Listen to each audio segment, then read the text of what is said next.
fight the power like Big Chuck. What's the status, 3? I'm good, just making the world a better place, that's all. Oh yeah. Yeah.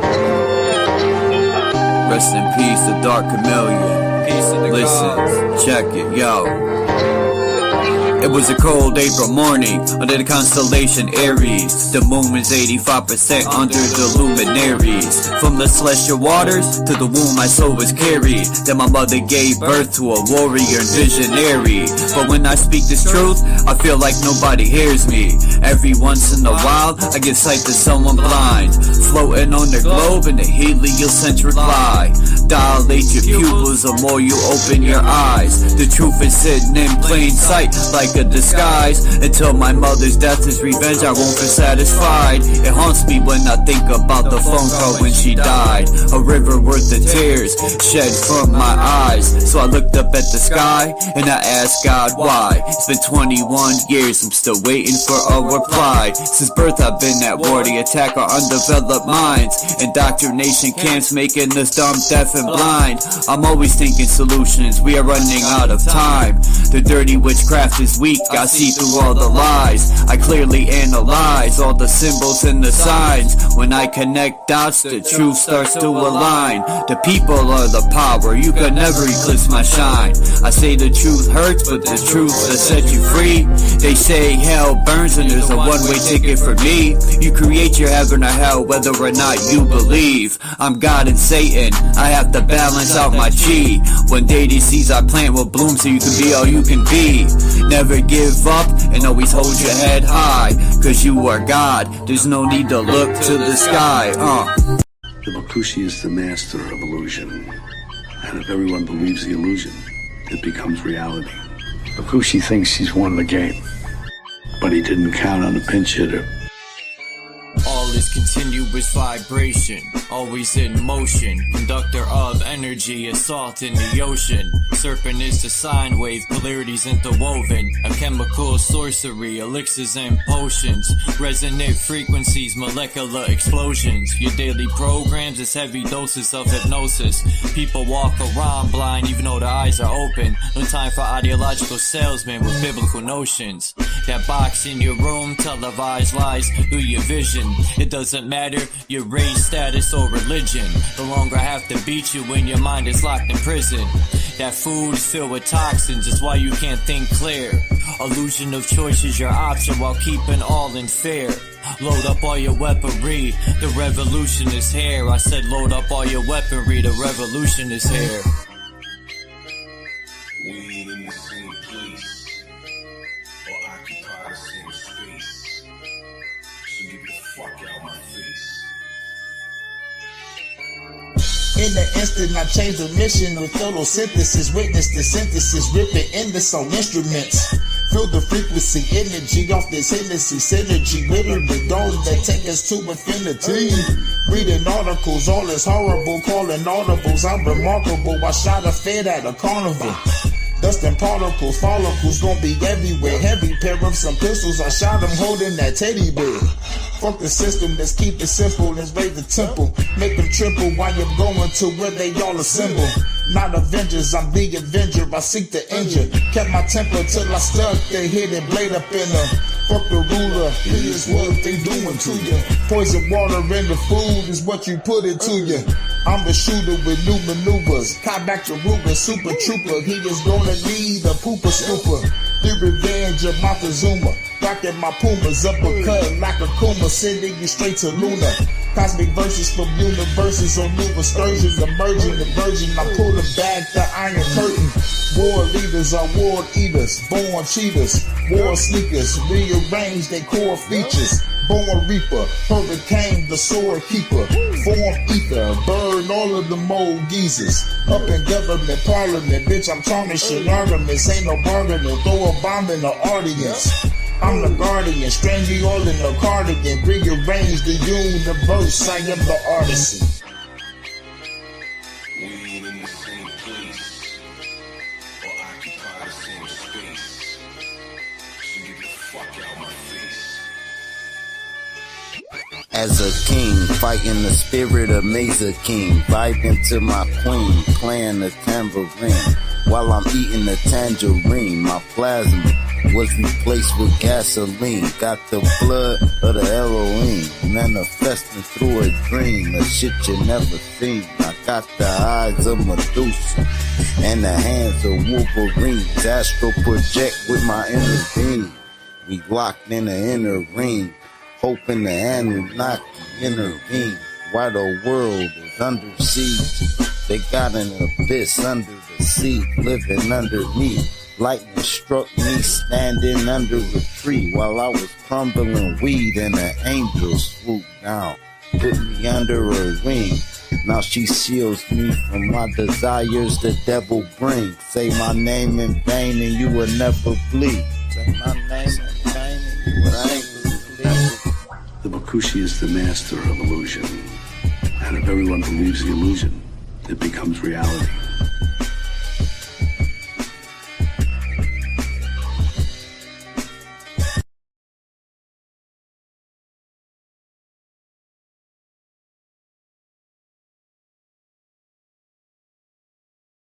Oh yeah.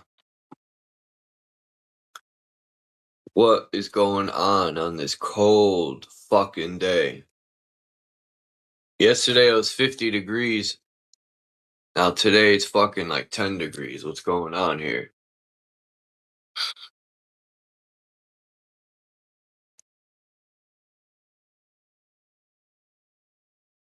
Oh, I know what's going on.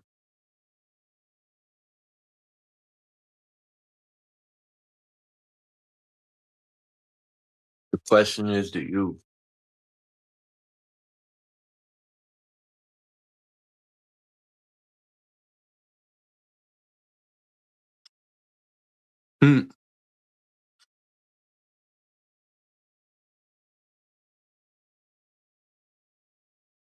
My favorite part of law is the Second Amendment.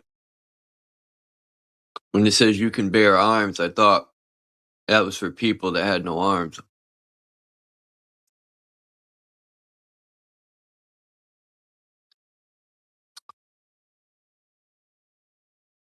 Hmm.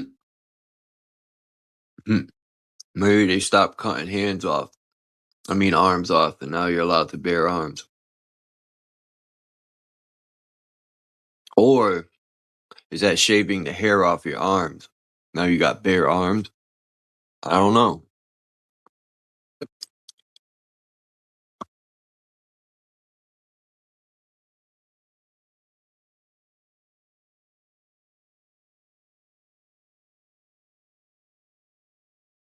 Oh man.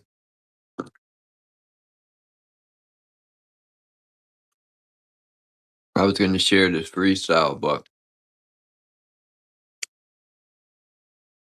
I meant freestyle.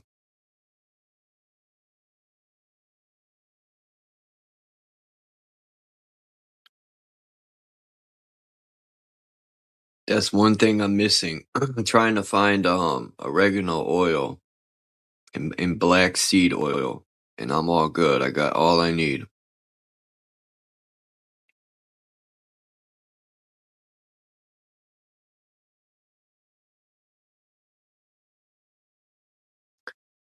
I'm the ancestral thought traveling through the ether. Your polluted wisdom from an indoctrinated teacher. You abandoned your true temple for the stone blocks with preachers. I took a look within my inner peephole, like Polaris to the people, sitting on God's throne, overlooking my temple from my high steeple. I realized before, I realized before I are shipped away by the hearse, I must obtain basic instructions before leaving Earth. I became numb, witnessing the worst of the worst. There isn't an amount you can pay me to fall back asleep. Cross the wrong line, speak the wrong tone, and this cannon will lift you right off your feet. I know that was discreet. Tweedledee. Nah, I just made that up.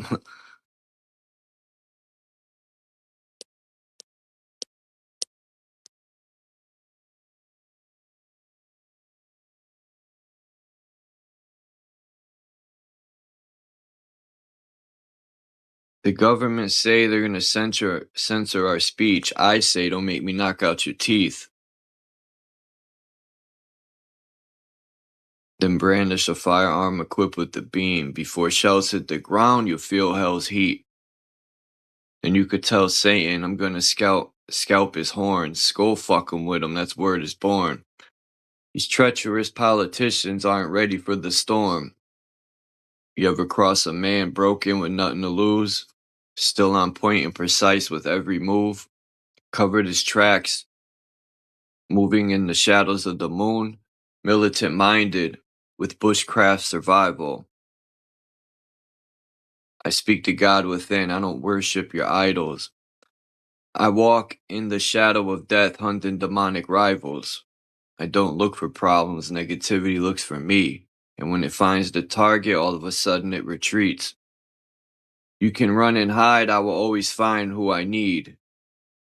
Hit a couple arteries and watch them bleed and look into their eyes and watch their soul leave.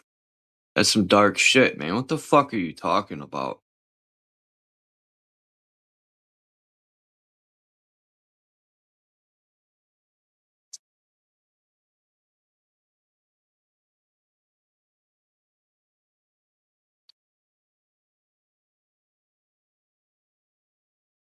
That shit was fucking trash.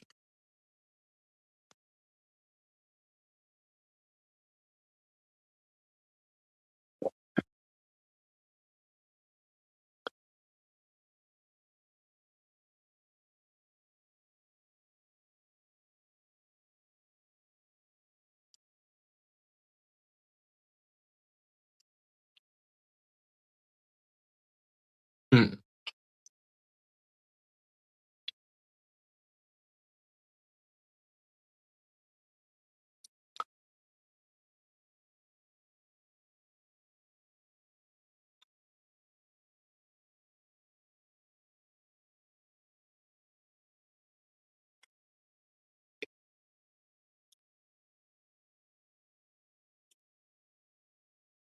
Hmm.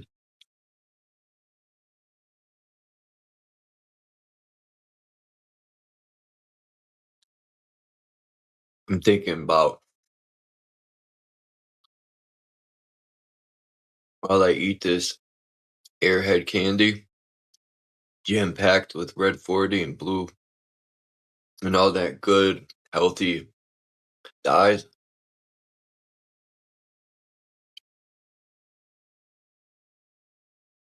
Yo, look at this guy.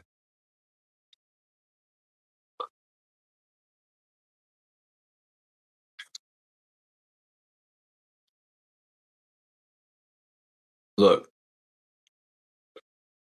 if you could zoom in, I mean, look at his eyes. I'm telling you. Look, he looks like number one in the movie 9. Matter of fact, let me pull it up.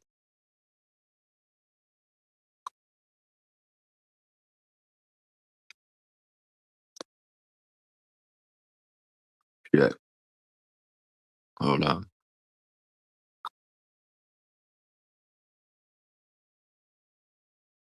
All right, Hey, Charles. I'm here. What's up, Don? Let me Just see if I can find this picture. Oh, go ahead. is that what humans look like when they live long enough? They start reverting back into looking like an alien. It kind of looks like he got a paper mache face. Who's behind the mask? That's what I think it is. Maybe. It's one weird looking motherfucker. He's Well, I starting to guess watch. Wait till you see this character. He's starting to look like him. All right, I got it. Now that I look at it, maybe not, but somewhat. It's still funny. Hold on. well, I guess if you have the money and finance and the means to live longer and have the medical crew, I would assume most people, if they can reach that age, they would look like that. Oh yeah, that's a close resemblance. Yeah, the guy on the right is number one with the hat. See, there's one coin. He carries the scepter.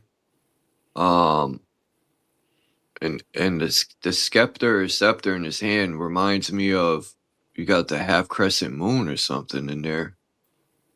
Or it's kind of like, too, the scepter. Yeah, scepter is a stick. The scepter is what they use in the fields. And the Grim Reaper carries that, I think, too. It's kind of like a version of that. But there's definitely symbolism with his hat. You know, the way his hat is, it reminds me of a, damn it, what are them idiots who drive the little cars in the parade? Midgets? Clowns? Huh? Midgets? Clowns? No, it's a Masonic group. They used to have them in Britain. Yes. Not Rosicrucians, not Masons. No. Shriners. Yep. Shriners, yeah. You know, I never even knew I played for a Masonic club when I was in baseball for the Elks Club. Mm-hmm. Man, if I would have known the connections I had back then, right You would there have in joined. front of me. You might have joined. Probably I might have. You might When have if you I see was some of the young and advantages. naive, young and ignorant. I was fiddling around today, or passing around with other guys, the term vowels versus oaths. Clubs usually do oaths. A vow and Like, or an yeah, oath. yeah, a vowel, like VOW, and then of course you have vowels with the EL at the end of it, where vowels is more of an internal thing, oath is more of an external thing. So when they do club stuff or whatever, that's more about an oath.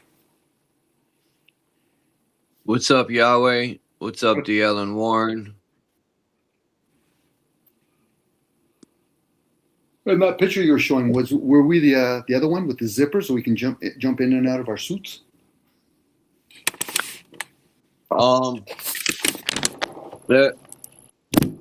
movie Nine's a good movie. I think one day I'm gonna show it. Behind the scenes though. Number one, the guy I showed you, he was the first creation. So he made 9 characters, and I think that one next to him, that's number 9. He was the last one created. I believe that's 9. Yeah, yep, because he unzipped that, and that's how they fixed. He had no voice. They had to get him a voice box. But these are 9 characters. The movie starts off, it's a guy, a human, who created this machine, and it kind of reminds me of AI. But this was back in the German war.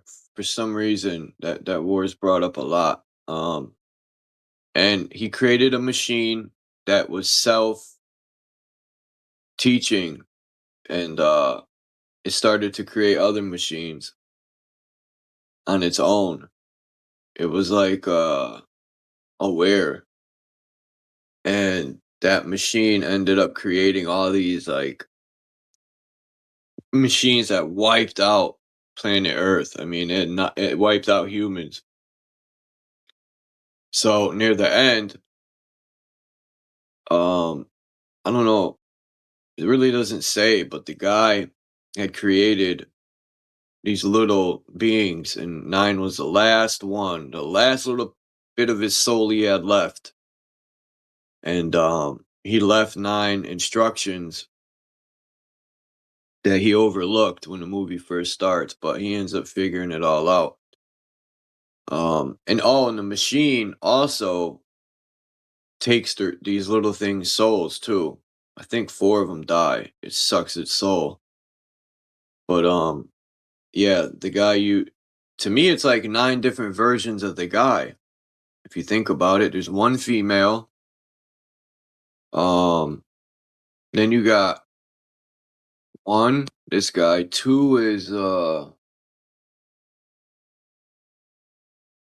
then you got 3 and 4. I think 3 and 4 were the 2 little guys who project out their eyes. And they take in a lot of information. I forgot who 5 was. 5 was his boy, actually, this guy. 6, I think 6 was the woman. I know 8 was the big fucking diesel one, and that's 9. I forgot who 6 or 7. One of them two is the woman one. But anyway, like that matters. 9 is a good movie. I think people should watch it. What's up, Canna Dummy? Ignorami? I like that word. I might use that. From my own ignorance, I've learned a lot. I could say that much. Um, Watching things with a critical eye or a suspicious eye. and I was talking to my friend's uncle. Well, he's my friend, but he's in his 60s. And he's trying to pass down game to his nephew. He was telling me, "Oh man, I don't know what to do, Chuck, man." Cause I was telling him about the newer generation. I was like, "We're fucked, man." Like, the education system has just completely obliterated the minds of the youth.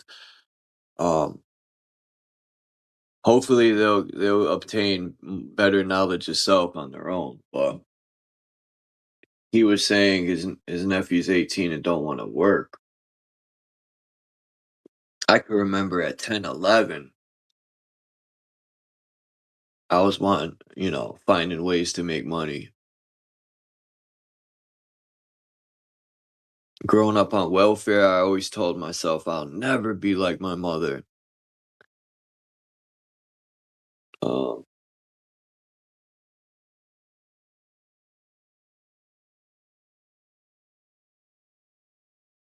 welfare is a setup.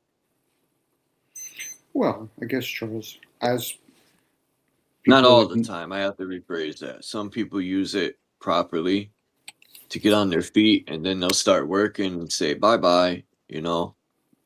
But yeah, I think it's consumed this country, and that's exactly what the government was rooting for.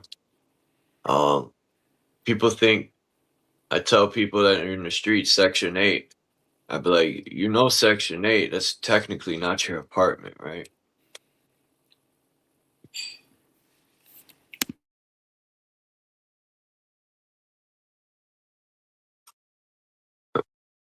Anyway, well, Charles, I get when people distance themselves or no longer in a schooling system would say that indoctrination is there. But most of the indoctrination is being done, if not more, when our parents are going to work. The whole ideal of working for a piece of paper, how does that really serve, outside of just becoming more dependent? I know we all have to participate in it, but it's a different version of an indoctrination. And I'm not saying it's a bad thing, it's just an indoctrination. You got to be conditioned somehow. there's no value, really, I for the can be IOU. if you're rich and you're playing that Ponzi scheme, sure. If you're at the top of the pyramid, it serves you, and then you can probably cash out and then buy things that are more valuable, which is resources of some sort. So, but again, it's another version of. I use the word indoctrination. You can use the word program or conditioning, but people put a lot of emphasis on things that really aren't the major players. It's like governments. We've talked about this, Charles. Governments aren't the ones that are selling us the corporation stuff. Now, people might say, well, they're passing the laws. Well, they're passing policies, but are not corporations paying people to tell governments, hence lobbyists, what they want? We purchase all of our stuff from corporations, not governments, even though the common theme is humans. So whether it's religion or state or science, It's commerce overall. It's business. Me and Charles, me and you would not be watching a sport like baseball or football if the athletes weren't getting paid the money that they get paid. We would either be out there playing for fun and thinking, okay, Charles, I'm done after this. Why? I'm going to go help my dad with the farm. Why? There's no money to be had, or in this case, where am I going to get my necessities met? I just played baseball with you. I'm hungry now, so where am I going to get the eggs? That's the game we play with. Hey, Nicholas. Yeah, what's up, man? What's up, Saint Nick? That's so true, Charles. That's so true. They should be wearing uniforms because, you know, I'm advertising this, and that, you know. Yeah, when I seen this, I laughed. I had to download it.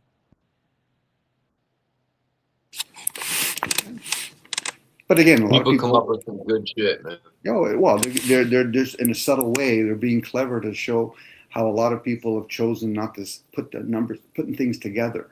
You know, like when you talk to people about how does a country run, most people will say government. I said, okay, so what does McDonald's do then, or Michelin, or Goodyear, or Apple? These are all corporations, and do they actually have to vote? Citizens are voting every day when they're purchasing a product.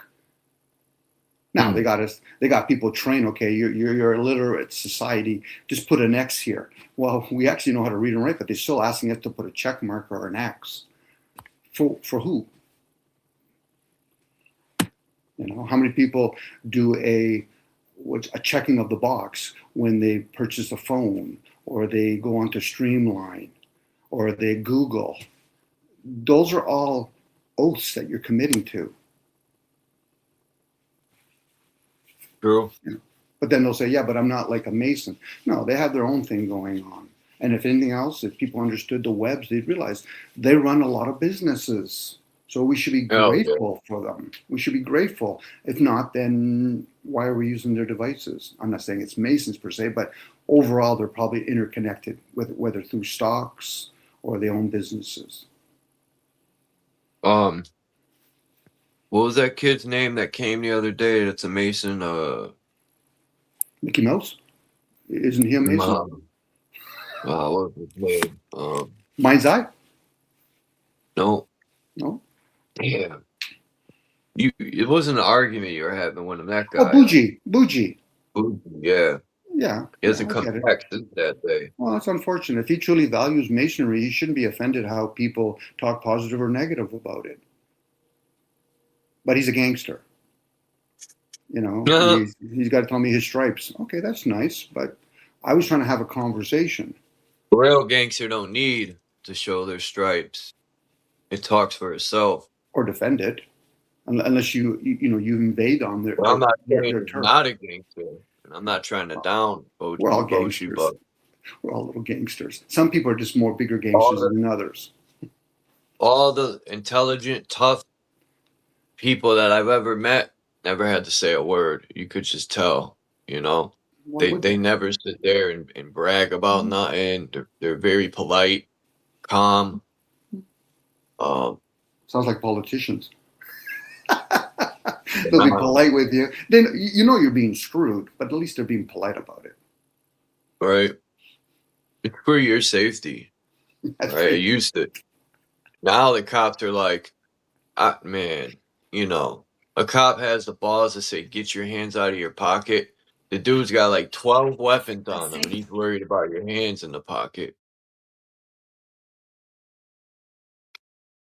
A lot of these cops just don't deserve a badge. That little bit of power they got goes to their head. A lot of the police today remind me of the military and how they were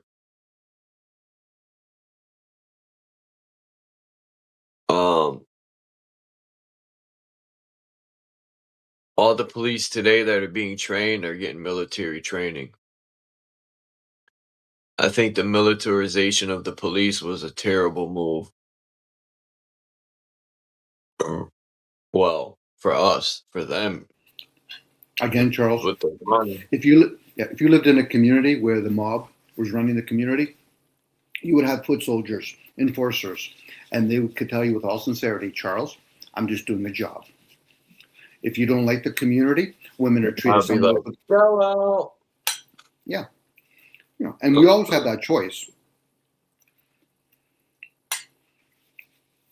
Now, are there some bad cops, or they abuse their position? Yes. But Pretty much all of them nowadays.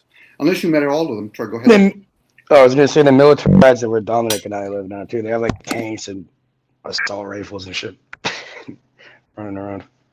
It was never like that before. Cops in the 90s, at least, they weren't armed to the teeth.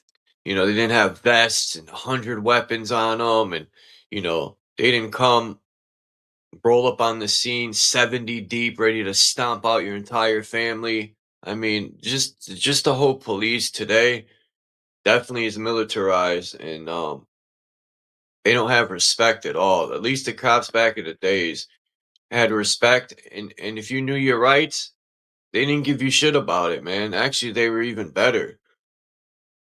You know, cops back then weren't looking for problems like cops today. Cops today go around, they'll even create problems out of thin air just to arrest someone to get, you know. Well, maybe that's because everyone has a cell phone in their hands now, and you know, there's body cameras that can be subpoenaed. You know, so just and they go social media. Just I think it's like probably even. Yeah, I think it's just like. Yeah, but I think it's just being shown more because everyone has a camera and. Nicholas, sorry, buddy. You've got that burping thing coming from your mic or wherever you're coming from. Just to put that out there. No, it's coming from Nicholas's. Oh, let me refresh. Yeah, no, thanks, Nicholas. Yeah. But again, Charles, when Nicholas comes back, what happens is most of the industries, like prisons, becoming corporatized. So now these police officers are told, you know, look for, you know, miscellaneous crimes. Now, whether people know it or not, they might be unaware, but they're investing in stocks that fuel military stuff. Is this better now? Is it gone? Yeah, it's gone, Nicholas. Okay. I just know. I even think a lot of the soldiers now were in the military. I mean, a lot of the police, and they were training soldiers overseas.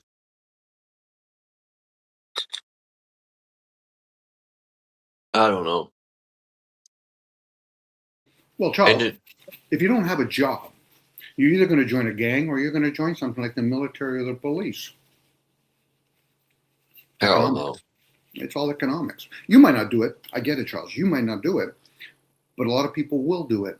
And they might not be aware of what they're getting into. I'll join the military just for the training and to learn how to kill better. I almost did in high school. I know they target low-income areas and stuff. The high school I went to is pretty The pretty poor fucked are the up. only idiots who will fight for the rich.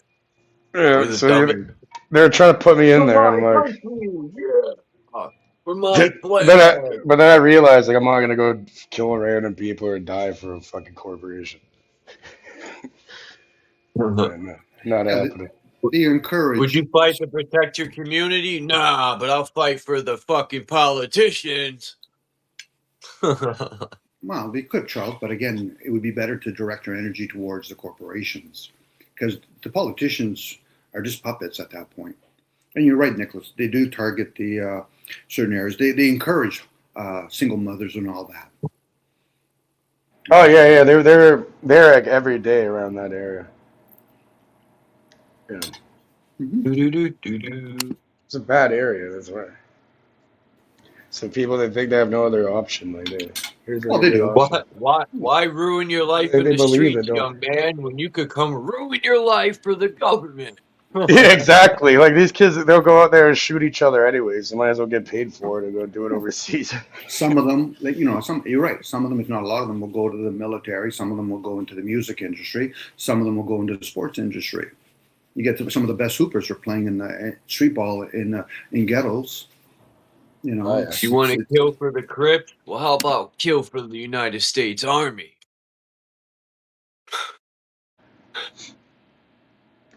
We have some elite units over here too. Joint Task Force 2. Different ones like that. Like pretty much the whole Geneva Convention was made off of fucking shit Canadians did in World War One. Very true. Yep. You know what we used to do? We used to lob fucking cans of food over to people in the trenches, and they'd be like, "You guys want more?" Like, yeah, we want more. And they just throw a bunch of grenades at them. Again, more human crimes on each other. Yeah. But you're talking from experience, Nicholas. A lot of people aren't going to grasp. You know, they might say, "Okay, I've seen it in a movie. Yeah, okay, that's nice. That's like a Cinderella story." But you can actually talk from the point of view you lived it probably 24/7.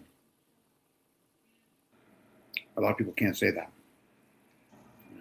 It's like when they say talk about Cinderella. Okay, what about the day after? What about the week after? You know, what about the month after? Like, you know, Chalk Farm. Like, okay, you know, north of Gene, or like up Gene, the north side, they call it. You know about like Driftwood and all that. Yep. I know. What's up, Eyes? Yeah, those guys were like, there was like a war between South Gene or Mid Gene and like the north side. So yeah, they would come down on like dirt bikes and just roll up and start shooting at people on dirt bikes and shit. This is crazy. What they're gonna use to bring in robots everywhere. I think sometimes I wonder what the purpose is for all these videos showing all these negative incidents with the police. I think they're going to use that to be like, well, we can put robots out here and we'll program to treat you better than a human cop. And they already got the RoboCop shit going already. Charles, quick question. TZ's in the back there. Oh, hold on. Hey, goddamn, open that door, Charles. Shit. Open that door. Pick up the phone. Tyrone. No, what's up? You think you better call on Tyrone. Call on True Song. Call. Who else up here? Dom. Who's this other dude? Who's this? Cage. What's up, Charles, man? I'm going on mute for a minute. Not much. I figured I'd come over here and just, I got to pop in from time to time because you go live. You know, my light is always on like a fucking quickie mark, like 7-Eleven. Does YouTube like give you like ultimatums, like you got to do a certain amount in hours of live stream, a certain amount of this? No, bro. I just freestyle. I've been live every day the past month, so I really don't have a cap on when I cut the live off because I'm gonna get paid regardless. But because I think YouTube be like people that are like monetized. You ever notice how people will play that like a certain song? There'll be all these channels dancing to this certain song. You ever notice that? Yeah, but doesn't it cut off? You mean like being more? You talking about like censorship, like me censoring myself? No, more like he's talking about the trends and stuff. The trends. Yeah, trends. YouTube. I wonder if they email people to. Nah, bro. It's freestyle content, bro. Niggas just get up there. I'll put like, you know how I still do the same thing I've been doing, bro. I mix trolling in with nigga. Somebody put some information. Cage been over there. Cage know how it is over there. Cage, tell him how it is on one page. It's 24 hours, but I was gonna ask, isn't it after 11 hours and 55 minutes? Doesn't it stop recording off? Yeah. But I stream from my backup channel as well. So after the 11 hours cut off, I'll still be streaming from my backup channel. That way I can get all the content. That way I'm not missing nothing. So does that add to the watch time hours or after? Yeah. I'm at like 50,000 watch time hours just this month. I'm at 50,000 views just this month. Just a month, 1 month alone. 50,000 views, bro. So my shit been popping the past month, bro. I don't know nobody that can go live for a month straight every day, 24 hours a day, and stay consistently all day every day. There's a guy Frosty I know. It's freestyle content, bro. There's a guy Frosty I know, and he did the same thing. It was 24 hours for like fucking. The man did it for like 2 years, 24 hours a day. Yeah, I probably can do that too. It's just freestyle content, bro. He had other people like running it, like with the keys and that. So like if he's not around, someone else. That's what I got now. I got somebody else. I got 2 or 3 other people that run my shit from not there. So I got K Dub. I got you already know who's over that cage, man. You don't know you playing stupid. No, I'm just saying, like, I know a guy who did that, but then we got doxxed or something, and I just stopped doing it. He's like, fuck that. Because, yeah, people were, like, calling the cops on each other and shit and fucking for weed. It's retarded. I don't know, people are weird. But, yeah, doing that, it builds up a place where people know they can always go to, and then you'll have a bunch of regular people showing up. Yeah, I've watched True Zone's streams. Here and there I catch him when he has like 8, 9 people up there. But No it white stays like people. that. It stays, the panel stays. You said no white people.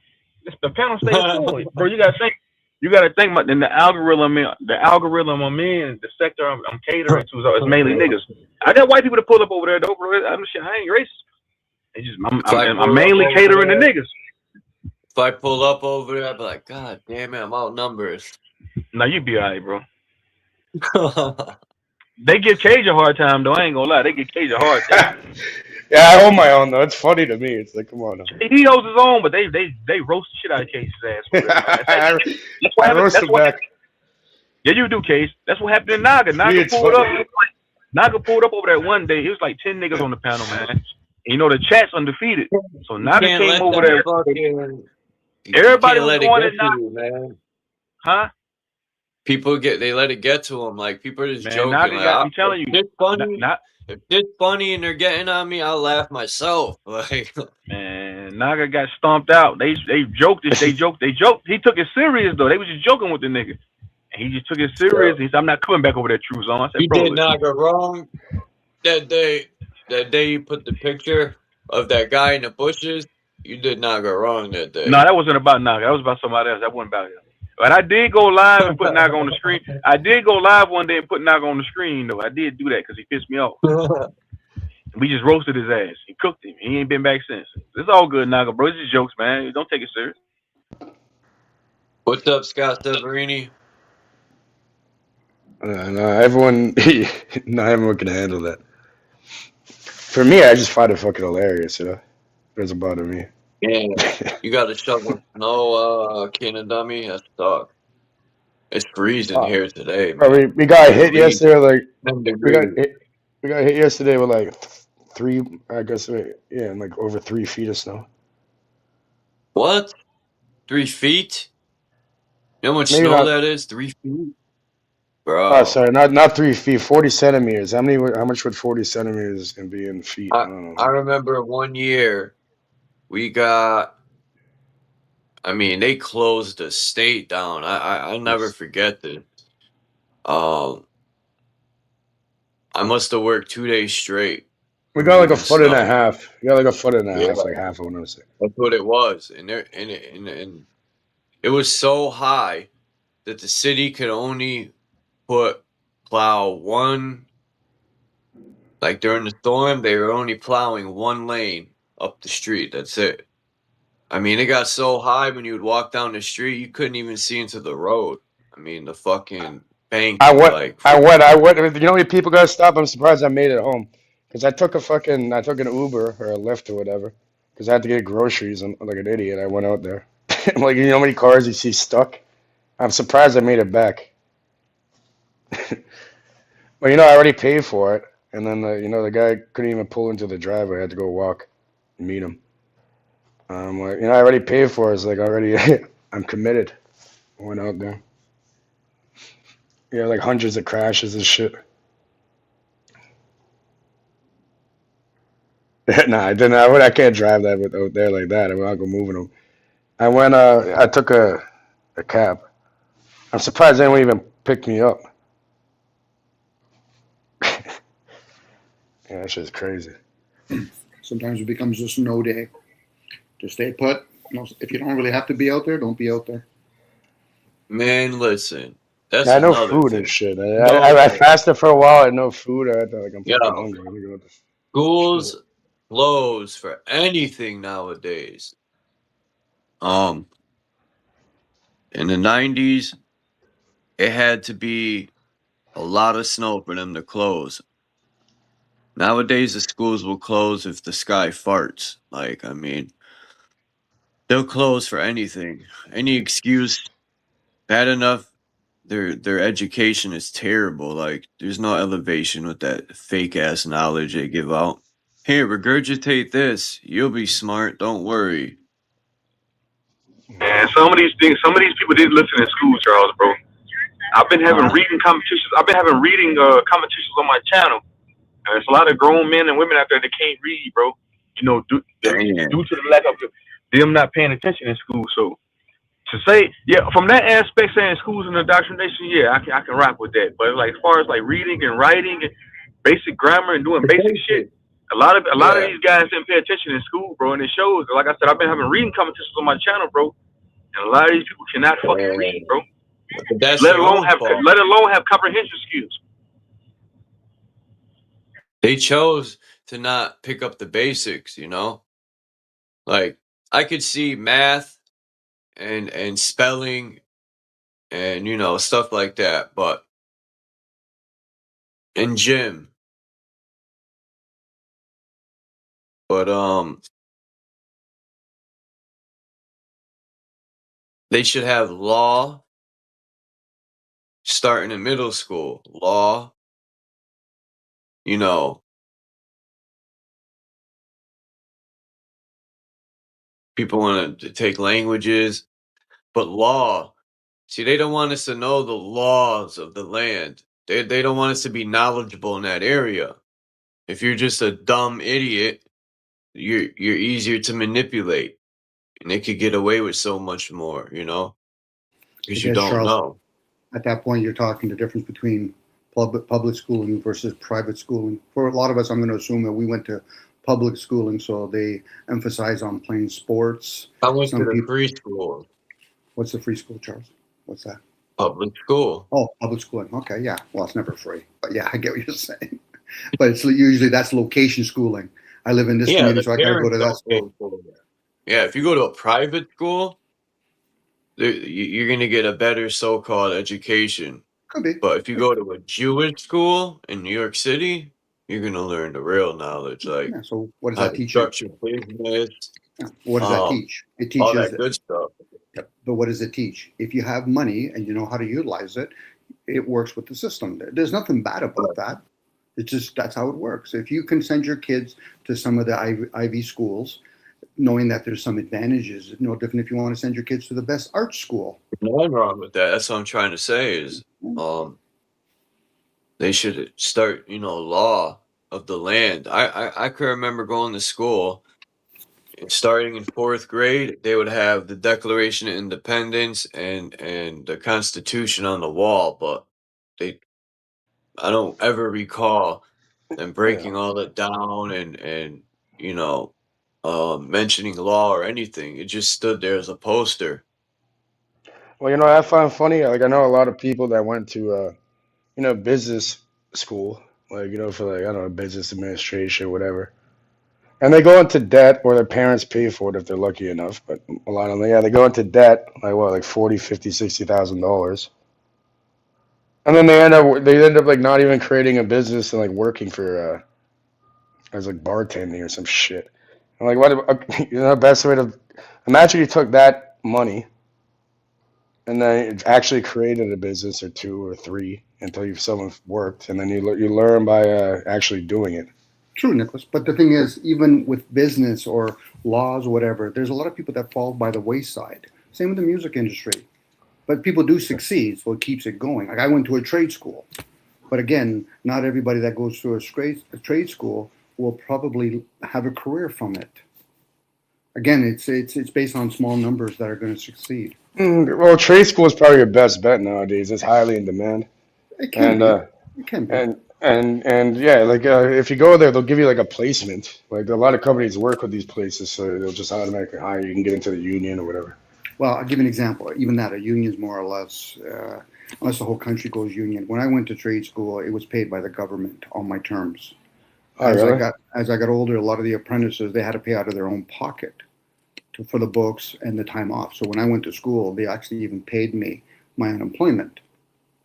So again, it's changed a lot. Now, people that are in, like, say, the trades, whether it's electrical, plumbing, or HVAC, you're going to have to deal with a lot of, like, data stuff. Yeah, I think A1 did, like, I think there's 3 different ones for electrical. I think he finished 1 or 2 of them. Probably basic And and then then intermediate. and then he's like, fuck this. He's like, I didn't want to do this. Now he's a trainer at a boxing gym. Yeah, that's right. Because, you know, where a lot of people, like even now here in Canada, Ontario, our hydro, it's a corporation. A lot of the hydro guys now, they have to be under contracts. So they're not even really under the union anymore. Again, that's just part of the evolution of economics.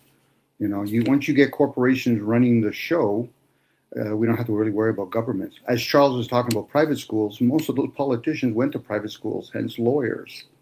They understand the system, and they'll do everything in their power to protect their assets. Can't blame them for that, especially if they're able to manipulate the rules or make them.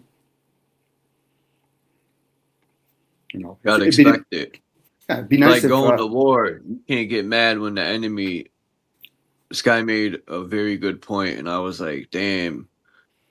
It's like going to war. Let's say you're in war in prison, and you're in a prison that just so happens to be out of your jurisdiction, and you're outnumbered, and your enemy is the food server. You know, you can't be mad when they shit in your food. This is war.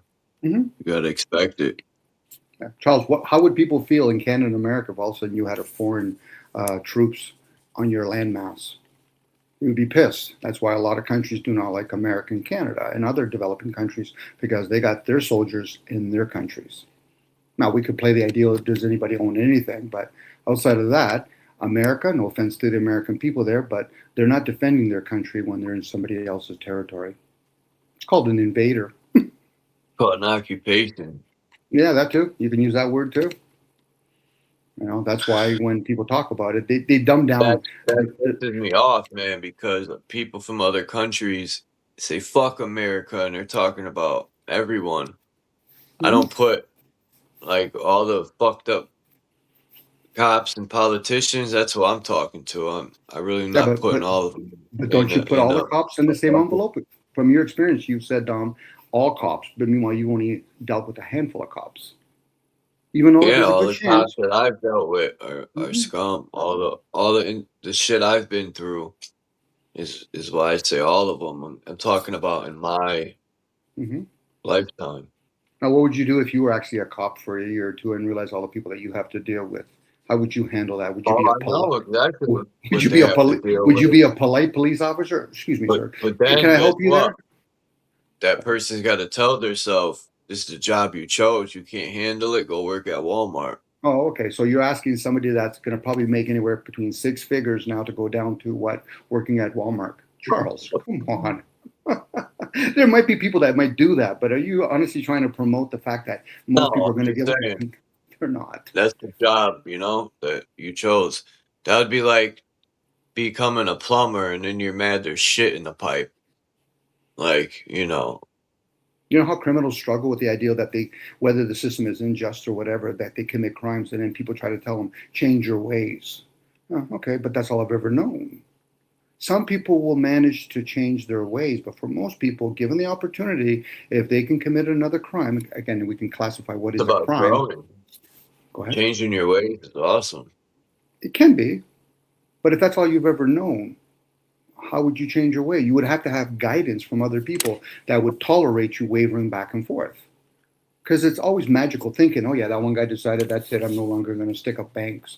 Yeah, but I can make a shitload of money in one short period of time. Oh, I'd rather just work as a guy at Walmart. Really? You're going to work at Walmart where you're making all kinds of stuff, unless you put the punishment so severe that, something, That's I'll do why everything. I'm big, man, on teaching the youth how to structure business and all that. A lot of things I'm figuring out now, man. If I would have known some of this knowledge when I was 18, that's why I tell my friend, I say, you schooling your nephew on how to structure business and buy property and all that?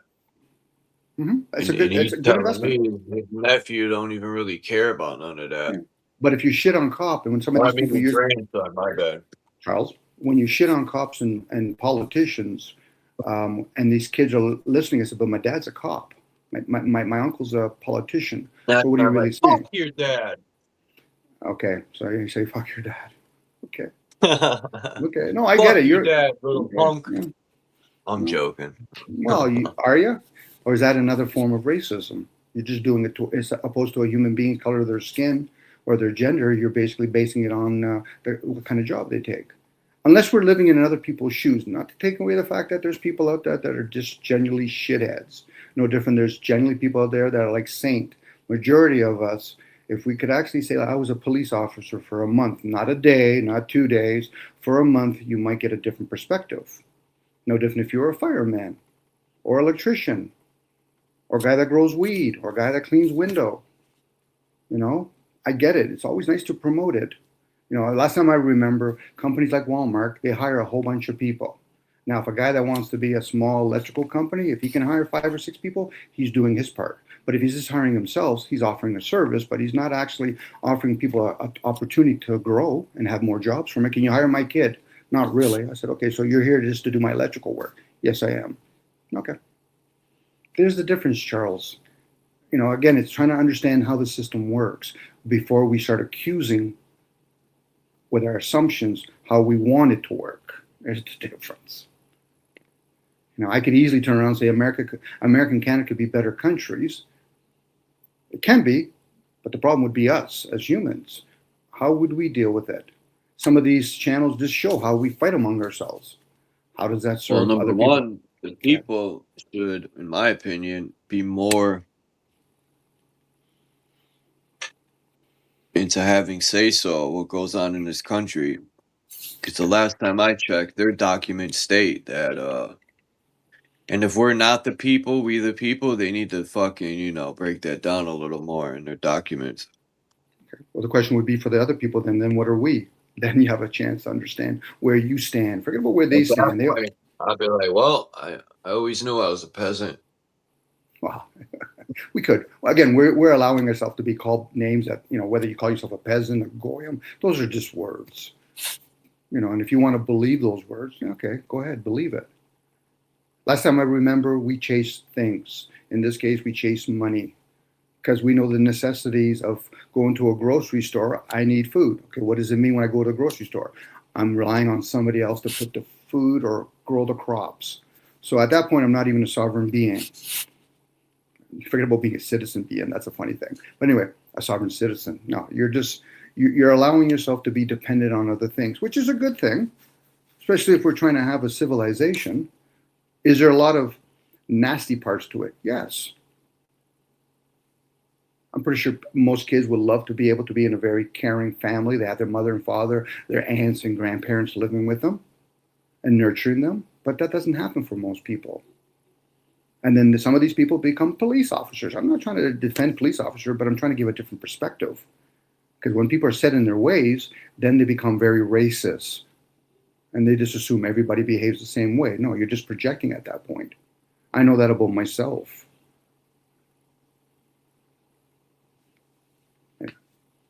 Fuck the cops. I'm joking. Well, I know there's good cops out there. There could be. And my friend that passed away was a federal agent with the DEA. Mm-hmm. And I used to always joke with him. And I'd be like, bro, you chose the wrong side. But it kind of changed my perspective a little bit. Mm-hmm. By the way, TZ, thanks for the country driving there. I appreciate that. There's so many. I'm finding out cases where people for sure. became a cop to do good, and then they found out that there is a fucking brotherhood and all this shit. But this cop ended up quitting. Matter of fact, there's a video about it on what's that dude's channel? Fucking Charles, you've been to stores where they have video. Okay, you've gone to stores where they have perfume places. Do you think they're stereotyping the type of woman that should work behind the counter to sell perfume? And they're handpicking a certain type? And if you're aware of that, then you realize there's a certain personality that they hire for people that are police officers. Same with military. Same with trades. If you're a big enough corporation, you could have human resources. They might not openly discriminate, but I can assure you there's a lot of patterns you can find out. This guy would be the perfect police officer. Why? Because we live in a system where there's third-time offenders. In another country where first-time offenders are losing their tongue, we're not going to have that many police officers, are we? But they've made it in these developed countries. They've made it in these countries a business. There's a lot of cops nowadays. Back in the days, when I was growing up, there wasn't this many police. You're right, Charles. There's But so let's many be here, cops. Charles. Let's be here. Military. Hey, Charles, let's be here. What? Let's understand why they have so many police officers, because they made jails and prisons a business. If you understand business, then you understand it. Now, do they get people on misdemeanors? And the revenue. It is a big revenue. Yes. So your issue's really Traffic not law, with your revenue. issue's not really with police officers. You might make it an issue with human behavior. No, it's definitely with police officers too. Good enough. Good enough. But when I see them, it's not like a particular. It's all about how you treat me, and every time cops are just. But you heard that statement. Besides, treat others you've heard the statement: treat others the way you treat yourself. But there's another statement: treat others better than the way you treat yourself. If you're not seeing other people being kind, then maybe you need to be kind. Be the example that you want to encourage. If you don't like cops, I don't want them to talk to me. So okay, you know. But the only reason why they would be talking to you is either A, they're stereotyping you in some way, or you happen to be in a particular. Or they're fishing for information. Could be. They could be. You know. Whoa. You know, imagine being pulled over just because of the color of your skin. Like, that's shit. But people do that, whether or not it's a police officer that's dark or not, or being pulled over because you have a fancy looking car. Oh, okay, I have a fancy looking car. What's your beef with me? Oh, I don't like your attitude. No, my question is, why'd you pull me over? Forget about my attitude, how I'm responding to you. I get it. When you start hearing other human beings how they talk, you know there's a lot of shit going on out there. No different being a police officer knocking on a door when you know there could be guns behind that door. Fuck, we're lacking compassion for each other nowadays. It's very true. You know, and Charles, I'm not trying to pick on you, but you're generalizing about police officers, which I'm with you to a certain point. But unless you start giving a name, and then even on that, I would say, listen, maybe you need to talk to that person. Was his name Sergeant Smith? Then go talk to him. Maybe he can give you the red or blue pill. Sergeant Slaughter. Sergeant Slaughter. Wasn't he a wrestler? A name like a wrestler's name, Sergeant Slaughter? Yeah, I think there was a guy named that. What was in G.I. Joe? Wasn't that Sergeant Slaughter? No. Could be. Let me Google. Let me open up a page.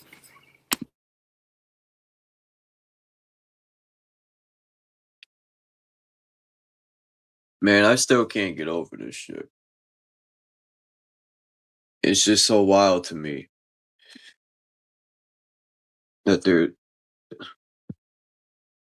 and it's about oil and what's with US's enemies always having these little mustaches, or you know, they got the Hitler mustache.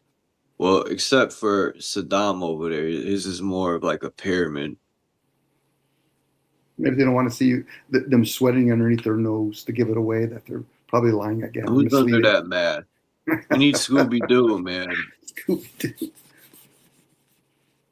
Remember at the end of Scooby-Doo, they would pull the mask off, and it'd be like, Senator Winkle, right? It'd be like, it'd always be some top guy. Chief Willington, right? And they were trying to tell us right there. But no, it went over everyone's head. Some people caught it. Some people caught it, Charles. Or Bullwinkle. I didn't catch it until about 10 years ago or something. I forgot where I'd seen it. And it made me think, and I was like, motherfucker. Even, you know, whether they're purposely trying to tell us or not, you know, it was right there in my face. Because I liked Scooby-Doo growing up.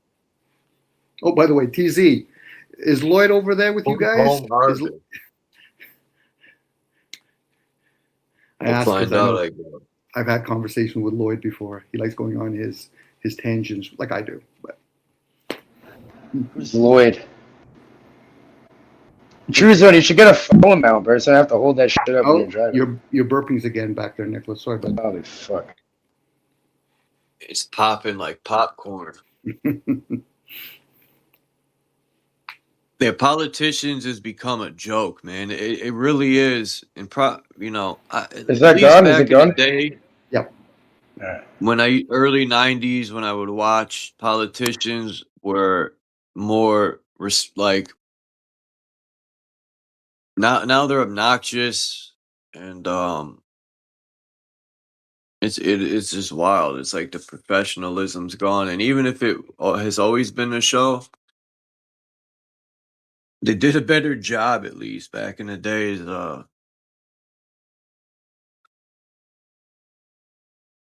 Fooling people by being more professional, like they were serious about it. But nowadays, it's like a circus show.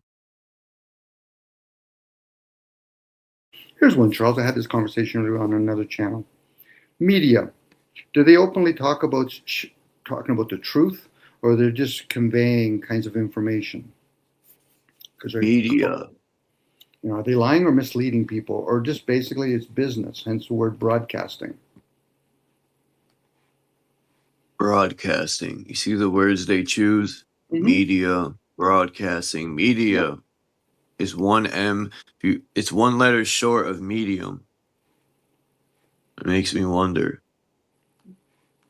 Are we doing broadcasting now on these channels? Are we not doing broadcasting? Yeah. I'm not saying the broadcasting's evil. It's a tool. And people sometimes use tools to do negative shit, or what we call negative or evil. Yeah, and if people aren't doing truly in investigation, they could be misleading themselves. Like I like to speculate, I like to believe in certain things, but I know. All right, man, y'all boys be easy. I'm out this motherfucker, man. I got things to do. Y'all be all right, Charles. All right, Dom. Hey, KJ, y'all be easy. All right. Later, TZ. See you, bro. But again, it's one of those things. Like, are we misleading ourselves? When somebody tells you a politician, of course, we're misleading ourselves. Okay, so a politician's we're the going one making the decision to fucking mislead us. Yeah. Even if the information is misleading, you chose to let it mislead you. That's right. So when a person listens to somebody talking about we're going to invade another country, unless you're there, what would that be called? Misleading? A belief system? Are you a believer? Just hearsay. Hearsay, yes. But if you start promoting it like it's somewhat valid, then you must be a believer. How many people say, listen, I'm reading what Jesus told me. Excuse me, how do you even know a guy named Jesus even wrote it? Well, it's in a book. Okay, what's the difference between a book or watching TV? It's a story. Right. Dare not challenge those beliefs. Jesus didn't write that story. The author How do you know? did. But hold on. How do you know? Exactly. You don't. Right. Anyone could just throw something together. No. Now, if Nicholas told me, Dominic, I wrote some of that Bible, I could trust him. But what he tells me, I can only apply beliefs. Okay, I believe that Nicholas wrote the Bible, and then he shows it to me. I said, okay, so you're a writer. Oh, that's nice. Well, how do we get the word Bible? Oh, it's a bunch of stories, Dom, and we call it the Bible.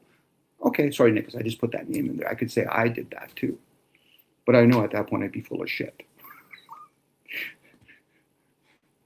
People that really don't know how to talk well, they write books, and then they tell stories.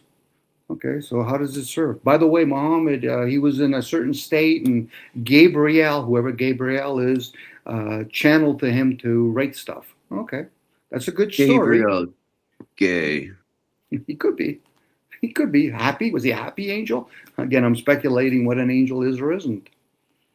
You've been around the communities, Charles. You've heard people go back and forth about the Earth's surface. You can only be a believer on that stuff. Dare not one person say, listen, Charles, anybody gone high enough to prove it one way or the other? Not really. Well, NASA said they have. But isn't NASA basically telling a story? Sure they are. Or you get people say, Don, we didn't go to the moon. Well, how do you know? Well, I can prove it. Oh, a believer's going to try to prove to me that they didn't go to the moon. Okay, Nicholas, I need popcorn. That's like atheists talking to Christians. Both of them have to be believers. I believe there's no God. Well, how could you prove it? Well, I'm not like those Christians. They can prove it. No, they can't prove it. Like you just said that they can't prove it. I read it in a book. Okay, I could speculate because humans have never showed to me anyway that they created the sun and the moon. So I could use words like maybe we can use the word God to explain whoever created it, but I still can't prove it. But I can show you the sun and the moon. Or should I call it Horus and Luna? Are they material? Are they images? I don't know. So if you don't know, Dom, what are you peddling? Beliefs. Well, Dom, I thought you were talking about ideals. What do you think beliefs are? Ideology and beliefs are the same.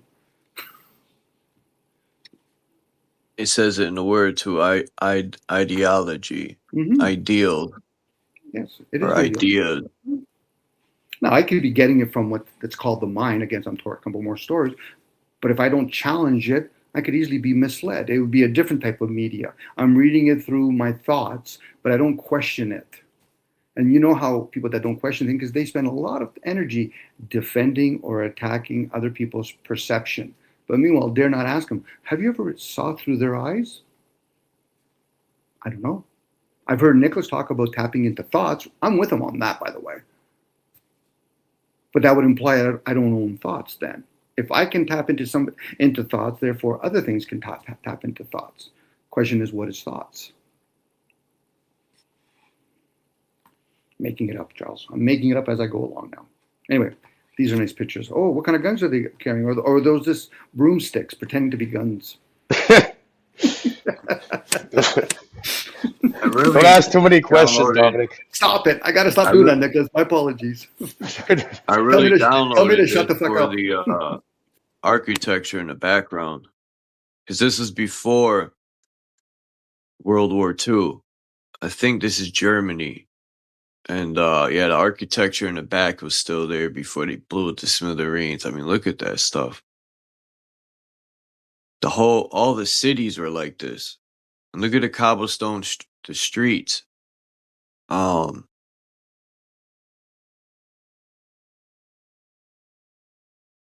don't see homeless people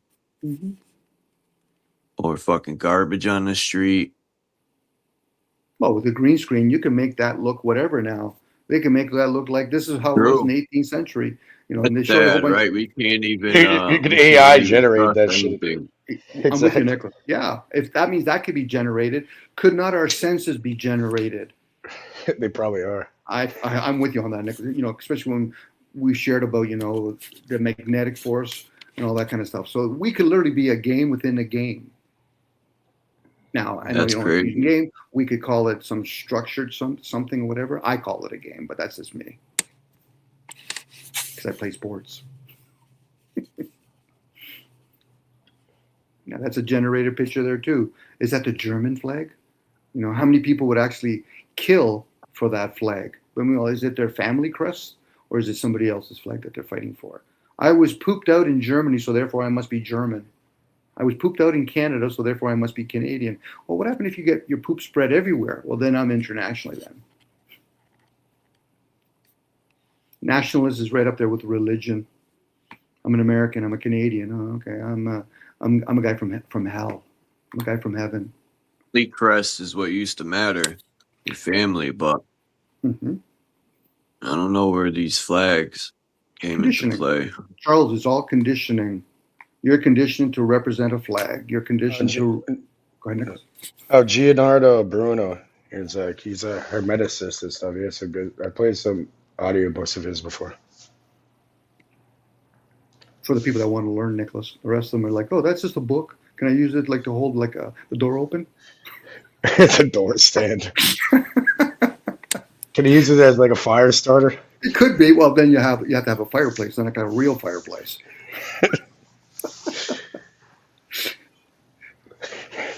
But for some of those people, you would actually have to throw them in the back of a trunk, throw them in the book, leave them a flashlight. Well, since I'm here, I might as well read it now. No. I haven't read that one though. I'm going to read that 13 Jesuses. I'm gonna start that today, I think. Is it actually called 13 Jesuses, Charles? Yeah, I think so. I have a screenshot, but the problem is the guy when he fucking it's backwards because the camera he was using. But I still screenshotted it because I was like, I'll figure it out. Can't be that difficult. Just get a mirror. Personally, for me, I like audio. For me, I like hearing it opposed to reading it. You know, with Bruno, they burn him. He's an Italian alchemist and shit. They burn him at the stake. The Catholic Church. Yum. Yeah, they burned him at the stake because he didn't believe that the Earth was the center of the universe. No, because he didn't want to be a believer. He probably knew Nicholas. Probably even had discernment. You know, they burnt him upside down, hopefully. You know, at the bales. At the bales. Yeah, they burned him at the bales. They brought him all the way over here. Flew him, put him on boat. Yeah. How dare you not believe us? We're going to burn you. Okay, well, can I be beheaded? No, that's after. When you're nice and crispy. You know. Now, again, they're telling us stories. We don't know if he got burnt. You know, like, you know, people write, you know, they write things down. I said, okay, wait a second here. You wrote things down about what the rulers of the time were doing? Come on, there must be a story behind that. When in Rome, they burnt him in Rome too. No, so they say. Like, are we talking about Rome, Ontario, or Rome, Italy? You know what I mean? Like we hear all these stories, and they literally could be valid. But from most of our perspective, they're just stories. Okay, I got to believe that Socrates was preaching to the youth. About what? I don't know. We don't talk about that kind of stuff. Jesus was on the mountain. Okay, like what? Like a semi-mountain? Like was there a Walmart nearby? No. You know. Jesus walked on water. Well, from what I understand, water is about emotions. So maybe people have to, you know, tread on their emotions a little bit. No, Dom, he literally walked on water. Yeah, of course, you can prove it because you were there. How many people would literally say, no, Dom, that's not how it was? Why? Because you were there? Well, no, I'm speculating and you're trying to tell me that you know for sure. How do you know for sure? Well, because, Dom, and then they bring out, I read it in a book. The book told me. Was it in the library in the kids section by any chance, that book that you were reading? How did you know, Dom? Because that's usually where most people have to be. They got to be very childlike to read those books. And then people play, oh, was it real or was it a metaphor? Does it really matter at that point? It's a book. You read it in a book. But it's real. Yes, the book is real. But the story you're reading, is it real? Don't know. So at that point, we're playing with our imaginations. At that point, Nicholas, me and you could read the Quran, the Bhagavad Gita, if that's how you pronounce it, the Buddhist teachings, you know. Okay, how does it serve you? Well, me and Nicholas uses it to burn Kindle with it. We use it as Kindle. Oh, okay. No. Should we put the word dummy in front of all these books, Nicholas? Might as well. Dummies, Bibles for dummies. Oh no, the Quran for dummies. The Constitution for dummies. How to walk and jaywalk for dummies. You know, how to stream for dummies. How to loop for dummies. How to loop for dummies. And how to regurgitate for dummies. I want to be the poster child, by the way, Nicholas. How to take a shit for dummies. Well, that's going to be a 4-week course, by the way, Nicholas. We're going to do that one. I'm writing the first chapter as we speak. There we go. I remember I used to tell some of my buddies when they would go on about certain things. Is it possible your autobiography of your life is written or in a podcast? Why is that, Dom? So I can choose whether I want to read it or hear it at my convenience. Mm-hmm. Yeah, it's a lot of snow here. My car's still in the driveway. I'm not even thinking about removing the snow yet.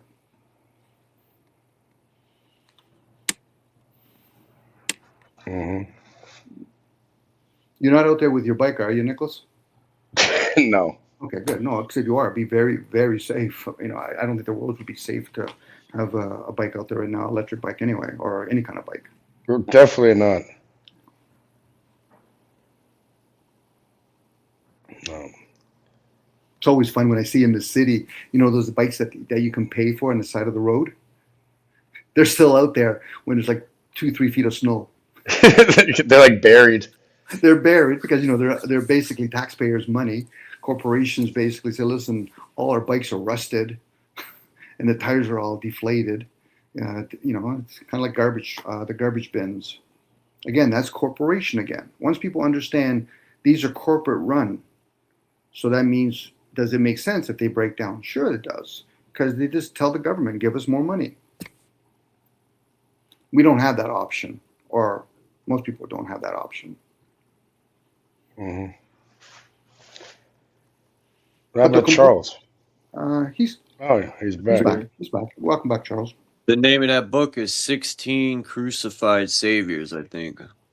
Oh, anytime there's a word savior, I'm all over it. Savior of what?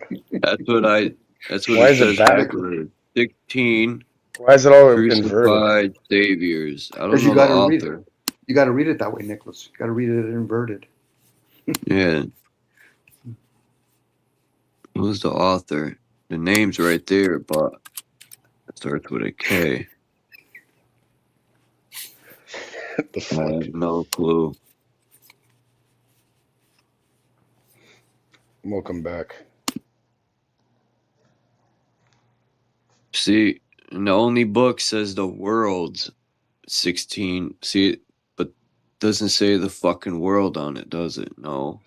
Where did you get that picture from? That's what happened when he showed. He put his fucking.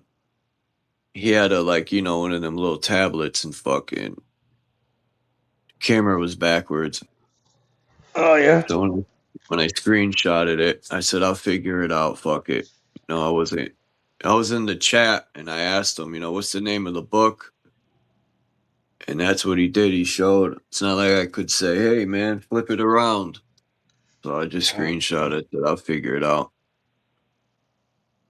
And I did. Now I just got to find the book. It figures there's like probably thousands of books named this. I keep saying the world's crucified savior, but I never put the world. Oh, here's the book. I could tell by the cover. The world's 16, it is. Okay, the world's 16 crucified saviors by Kersey Graves. Gotcha. Charles, I just put in the back the audio version. It's just part 1. Let me cut and paste part 2 for you. It's like 11 hours long. 12 hours, sorry. Damn. It's like Alice. Actually, Nicholas, there you go. Nicholas, a big solid if you possibly can. Could you be able to do that in a podcast form? Oh, yeah, I could do that. If you want to. Yeah, you know, Mike, I have my computer being turned on right now. I'll run it through for you. That's crazy that there were 16 Jesuses, man. 6 plus 1 is 7. Reduction. Reduce to deduce. All right, here, let me go on to the. I'm not. Here, hold on. Let me get onto the computer. Yeah, I'll do it now for you. Fuck it, we'll see what pops up. If you want, Charles, I posted in the private part 1 and part 2 of that book. Unless you just want to read it. I find what book? Wait, which book is this, sir? It's called the World 16 Crucified Saviors by. Oh, the one he brought up. Okay. The book, yeah. Is that the same one, Charles? The one I posted in the back there for you? Probably. Let me see. Yeah, I'll deal with it. Let me get onto the computer here quick. Part 1 is almost 12 hours. Part 2 is an hour and a half almost. But look, I'm used to short videos. I only have the attention span for 30 seconds. Can you make it 10 seconds? Yeah. I'm finding 30 a little bit too much. You know? Or can I eat and go outside and shovel the The snow? cover looked different, but the author's the same. Is it? Yeah, but I think that could be it. It's probably a different The cover, edition. There's a lot yeah, the different. cover I got is gold. It's the same one that, but I saved the link, so I'm definitely gonna check it out. That's a long fucking. Here, I'll deal I with don't it. know why people do that. Well, you have People to. Can you would share my start- screen, when I did Charles? books- Yeah. When I did books, I read books, like I would put it by chapters. The video. Mhm. People put the whole book in one Yeah, video. Charles, I put the thing in there.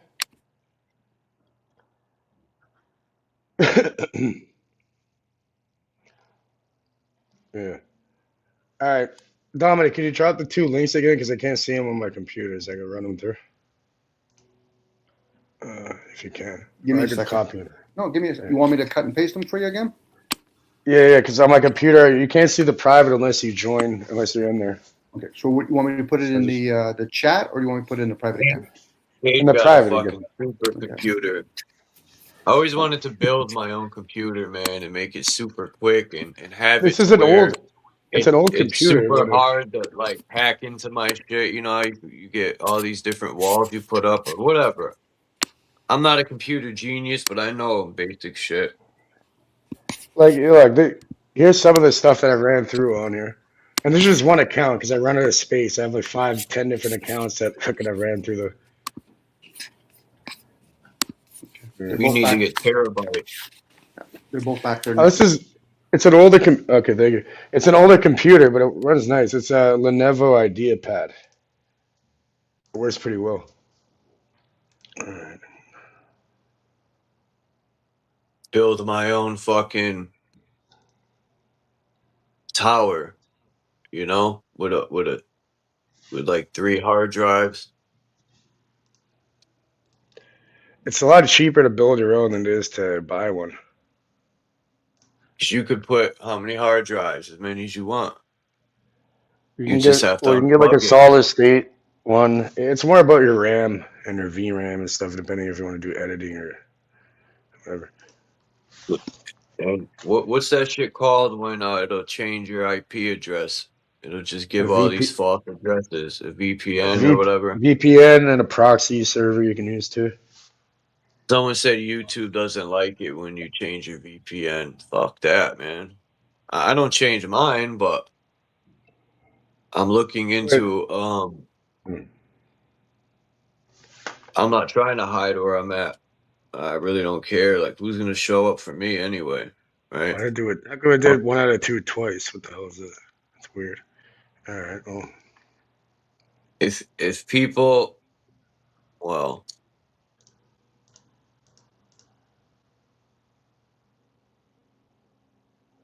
all right, it's generating. We'll see. It'll be good.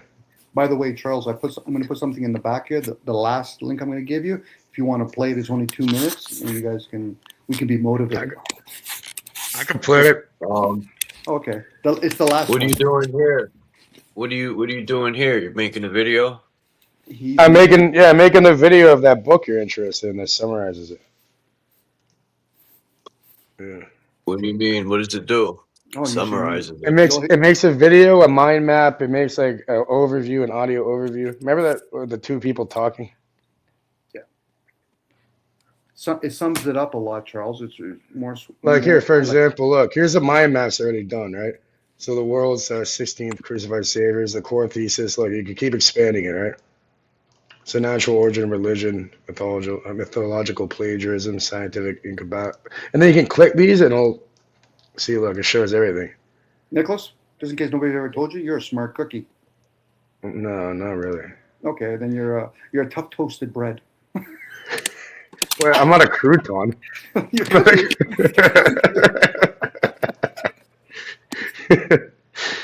Anyways, yeah, like you can keep expanding and it shows you all the ideas like done. But anyways, it's gonna take a minute to generate. I'll play what Dominic was showing here. You built this? You put this together?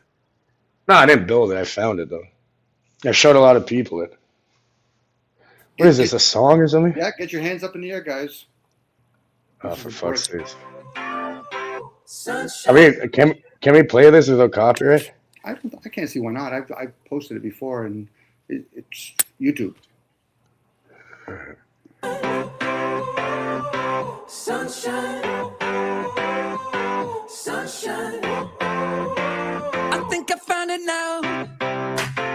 What I've been looking for. Isn't it beautiful? It's got my head all up in the clouds. I think I found it now. Everything I want might be a miracle. No, I'm never coming down. I don't gotta worry about a single thing. I can feel the light coming down on me. Sunshine on my face. I got sunshine on my face. I don't gotta care in the world right now. Higher than the ceiling, breaking through the clouds. Sunshine on my face. I got sunshine on my face. Yeah. I got sunshine. Let me pause it for a minute. I don't know if I trust this song. It seems copyrighted. I want to fuck up Charles. No problem. For us Canadians, Nicholas, we have snow on our face today. The sunshine. Somebody said, if you look on Google, like if you're playing music, they could. I don't know. I hear all types of stuff. I'm gonna read the regulations one day. Yeah, go ahead, Charles. Yeah, because I just usually cut and paste stuff off of YouTube, and I'm assuming I that. thought if you played music from YouTube, it wasn't a problem. I've seen. But I think the problem is playing it all the way through without pausing it and talking. Yeah. I think it's about they don't want people using other people's stuff to make money. Okay, well then it's a good move on Nicholas's part just to pause it then because we didn't play the whole thing. Like, if you're gonna play a video, like I see that dude, Here's the Deal, he does a lot of pausing when he's reviewing a video and speaking on it. Because I pay attention to the people's channels that are monetized. I pay attention to what they do and what they get away with. Like it won't do anything. What it'll do, it'll be like, this stream is unavailable, and then if you don't change it, like change like the tab within like, I think a few minutes or something, then it'll just remove your video, give you a strike. It's happened to me. Yeah, that makes sense what Charles says too, Nick, with the possibility once you monetize your channel, you're in business now. And No, it happens to me, and I'm not monetized. Oh, you're okay. That's right. You are monetized. It'll say like it's like third party content. Like it won't automatically strike you for no reason. But what it does is oh shit, this battery's done charging. Let me unplug it. What it does is that was actually pretty quick. You gotta have a lot of views when you're monetized to make money, man. It's really. I think most people make money off like donations and like brand deals and stuff. Like put ads, paid ads. I think that's where the majority of the money comes from. I wonder if it's different if your title of your channel or your stuff is LLC. I wonder how different it would be. Because I think a lot of these people put their business up here. You are the business anyway. See, this is like. We should teach the youth, man. I don't think the people at the top. See, I don't want to say that on here, but This is gonna take a while to generate that. Well, take your time, Nicholas. I guess, Charles, I'm hearing you that whoever they are, they're really not there to teach the youth. They're there to condition the youth. Mm-hmm. Programs. That's why we have things like TV programs, radio programs. It is, but how many people, even when they get older and become aware, are teachable? They're programmable, but they're not really interested in being taught. You know, that's why when people argue with each other, they're trying to defend something, probably a program of some sort. I know that about myself. Because I know any one thing, one person can't teach you everything, and it's always better to people that work in a certain craft, and you know people that's been there a long time, like any one person, in my opinion, can't teach you an entire craft, like I was saying, because you could learn from many people that's been doing it a long time, many shortcuts or certain ways, and that goes with anything. It's better And to once get many different viewpoints, especially if someone's been working or whatever in that certain area you want information from. And then once you learn those things as you've been taught, then you put it back into the background and it becomes programmable. But you should be able to pull out those programs and challenge whether or not they serve anymore. A lot of people don't do that. It's called either it's reflection or something like that. You know, you should be able to challenge one's belief systems or knowing or whatever. But how many people really do that? How many of us have actually been around other people? It's okay, whatever you learned yesterday, throw it out the door. We're learning something new today. Yeah, but I like yesterday. Yesterday's gone anyway. So maybe you can bring some of that stuff from yesterday over to here. You know, this is why we never start from zero. Once you start the ball rolling, you're always going to accumulate more stuff, whether it's useful or not. You know, when we share with each other, we're just basically telling each other where we're at.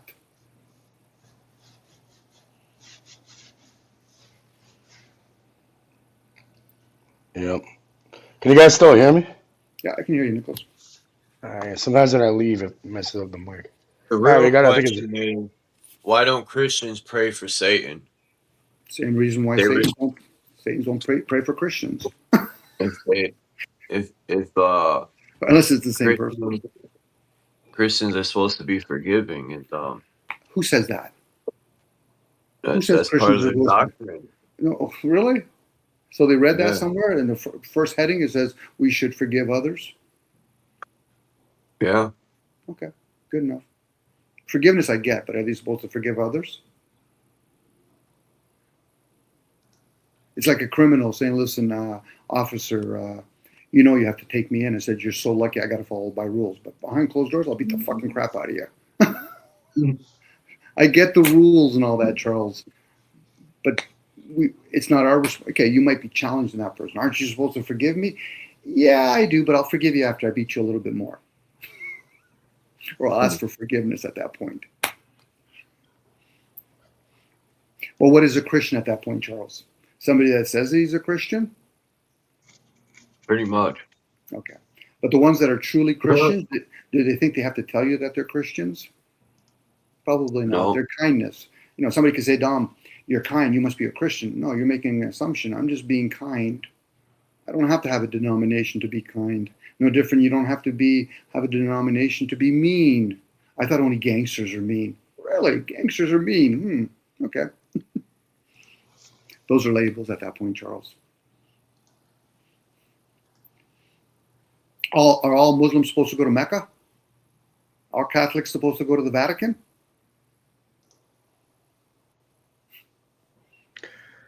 This new Hidden America video seems interesting. Carl Jung and the Prophecy of Trump. That is one of the ones you didn't know. I'm going to jump off here at 2 hours. What time is it? I did, 1:38. I think I watched, some of that new video. Yeah. I didn't watch the whole thing. I haven't watched his last forum. I have to catch up. His meme. Where you're still in the meme one, right? The mimetic magic one? I think I might have seen that. I don't know. I like a lot of his older videos. Mm-hmm. He goes into a lot of esoteric stuff. Hey, Nicholas, this should be a video that's called Days of Our Life and then / Donald Trump. Do you know this star anise? The star anise. I might go live. I haven't done one for 4 days or so. Yeah, what's up with you? Like, what's going on there? You busy in real life? I just took a little break from it. I haven't been on any panels except I went on Charles yesterday, but I didn't really stay for long. Are you having withdrawals? Yeah, I'm fucking tweaking. You're tweaking.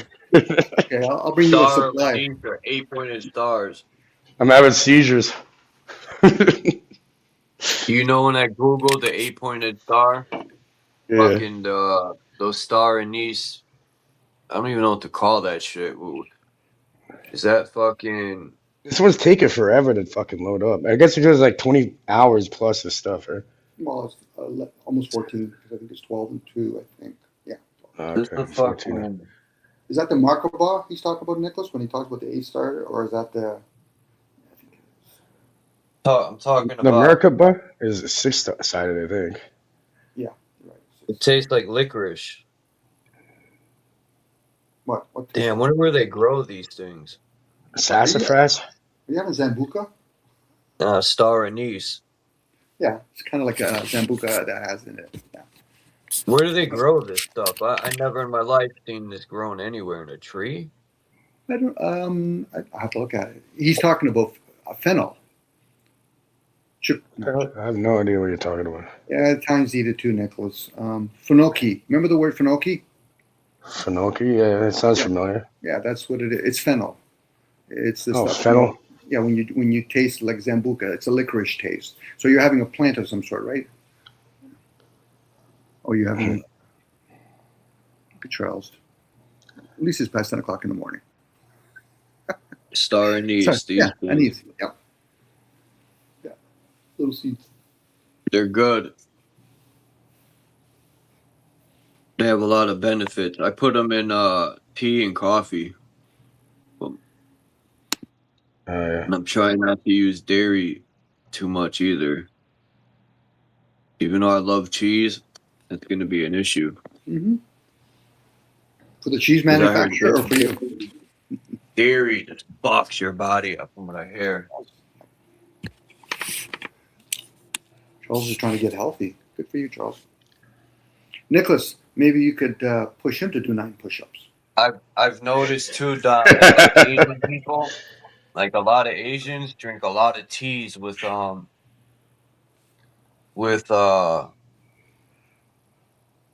warm water, like room temperature water. Yeah, but they put like different spices and stuff. I want to get some. I had it written. I think it's black seed oil, oregano oil. I've been hearing oregano oil is good. You know, Nicholas heals is the here, body. right? Nicholas is here. He knows a lot about plants, by the way. Just in case you want to know, Charles. Yeah, I've always wanted to be a botanist. I learned the word botanist and botany from, believe it or not, the How High movie when Method Man was in college studying botany. I remember. And they smoked the ashes and put the ashes in the plants. Yeah. I remember That was one of my favorite movies ever when that shit came out. How High? Mm-hmm. That was one of the, man, everyone was bumping that song. I remember. You know, when they asked Mobb Deep, they asked, it was Havoc and Alchemist. And they asked him in an interview, where's the craziest place in the world that you ever performed? And he said Connecticut is the wildest place. Toad's Place or Hartford. And they asked him, why did you say that? He goes, because in Connecticut, the people are always trying to show they're like New York. That's why Raekwon, I think, was like one of the first to ever shout out Connecticut. Even Sean Price shouts Connecticut out. Sean Price has been to Toad Place a lot. I seen the Jizza at Toad's Place, as a matter of fact. What did you say? My bad, I cut up. Can you hear me? I was setting my shit up on the other. I was setting my shit up. What did you say? The best place in the world for what? What is it? BC or something? No, he asked him in the interview, where's the craziest place you guys have performed? It was Alchemist and Havoc from Mobb Deep. And he said Connecticut. Oh, really? It shocked me that he would even say that because, like, he asked him in the whole world. So I remember. Why does it take so fucking long to generate? Right up the street from where I live. I'm gonna see if I could get pictures of the Sting. It was this huge stadium. It used to be up the street from here. And one night, I think it was 90, 95, 94. But anyway, it was ODB. Killer Army was there.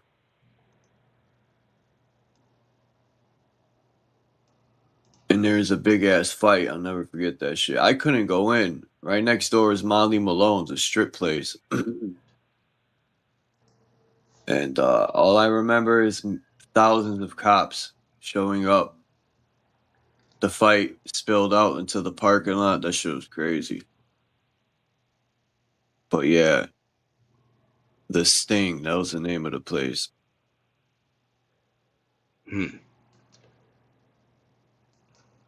They knocked all that down to put up a stupid CVS in the package store. Oh, there, one's done. You guys aren't here? How about that? Welcome to the deep dive.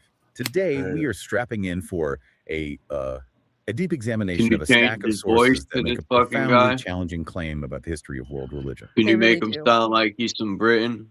Hey, mate. You probably could. I don't. Not yet, but there should. You can make them speak Spanish or different languages and shit. Our source material is centered on Kersey Graves' 1875 work, German. The World's 16 Crucified Saviors. Probably can. And it is a book designed to shock. It is. And our mission here is really unique. We're not here to debate theology or, endorse Graves' viewpoint. No, not at all. We're here to act as expert guides to his specific historical argument. So we're investigating his core claim.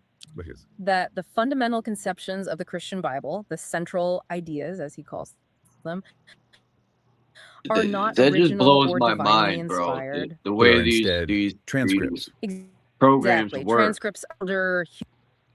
This is the type of shit I'm talking about. Like, when I look at a motherboard, I just be like, yo, like, I look at the motherboard and I'm like, how does all this shit store in there? This little ass drop of metal, right? It's crazy when I think about it. And then this shit is like reorganizing a book and then reading it to you. Like, yo, what is this stuff? What type of magic is this? It's crazy. Well, Charles, it's like The sorcery. It'll be like punching a whole bunch of numbers in a calculator, and you don't have to spend all that paper to figure out a formula. It's technology. It's just very similar. Hasn't changed that much. It's just we're hearing it now speak to us. But then again, should we be surprised? We have record players. We have cassettes. We're just interacting with. Maybe we wouldn't be surprised if we were actually taught some real fucking knowledge when we were young, Instead of indoctrinating us, if we learned some real, information that's elevating. But isn't the word information giving it away? Information, not outside.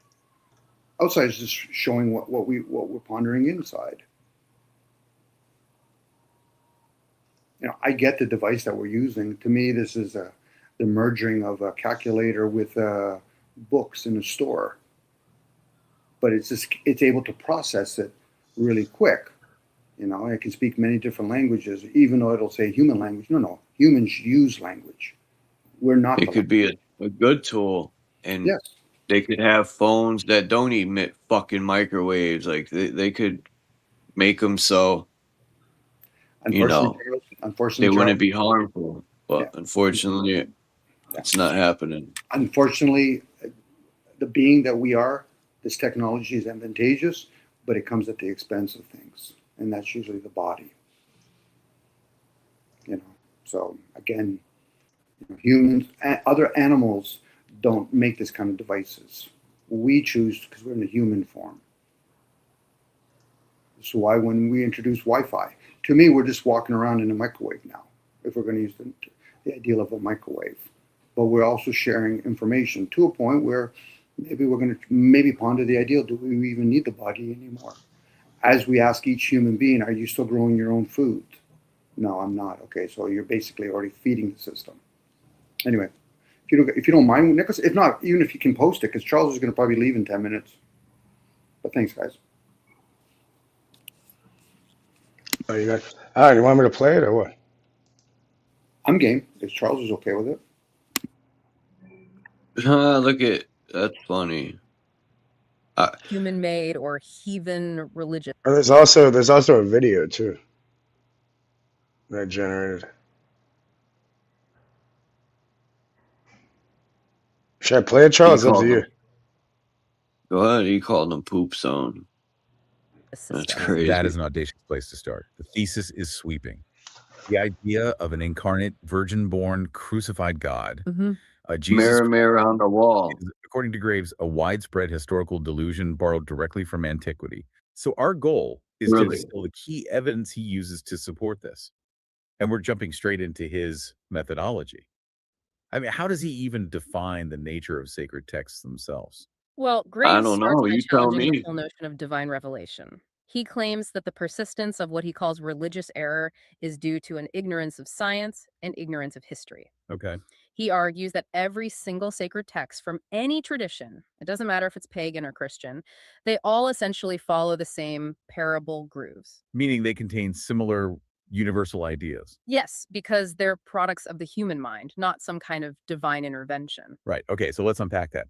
He's claiming that no Bible contains anything that surpasses the natural mental and moral capacity of its original writer. Or the intelligence of the specific age that produced it. And if you believe that, then by definition, no divine aid was ever necessary to write these texts. That's his foundational pillar, exactly. Yeah. He does acknowledge that the Christian Bible might be superior to some older traditions, in terms of its moral refinement.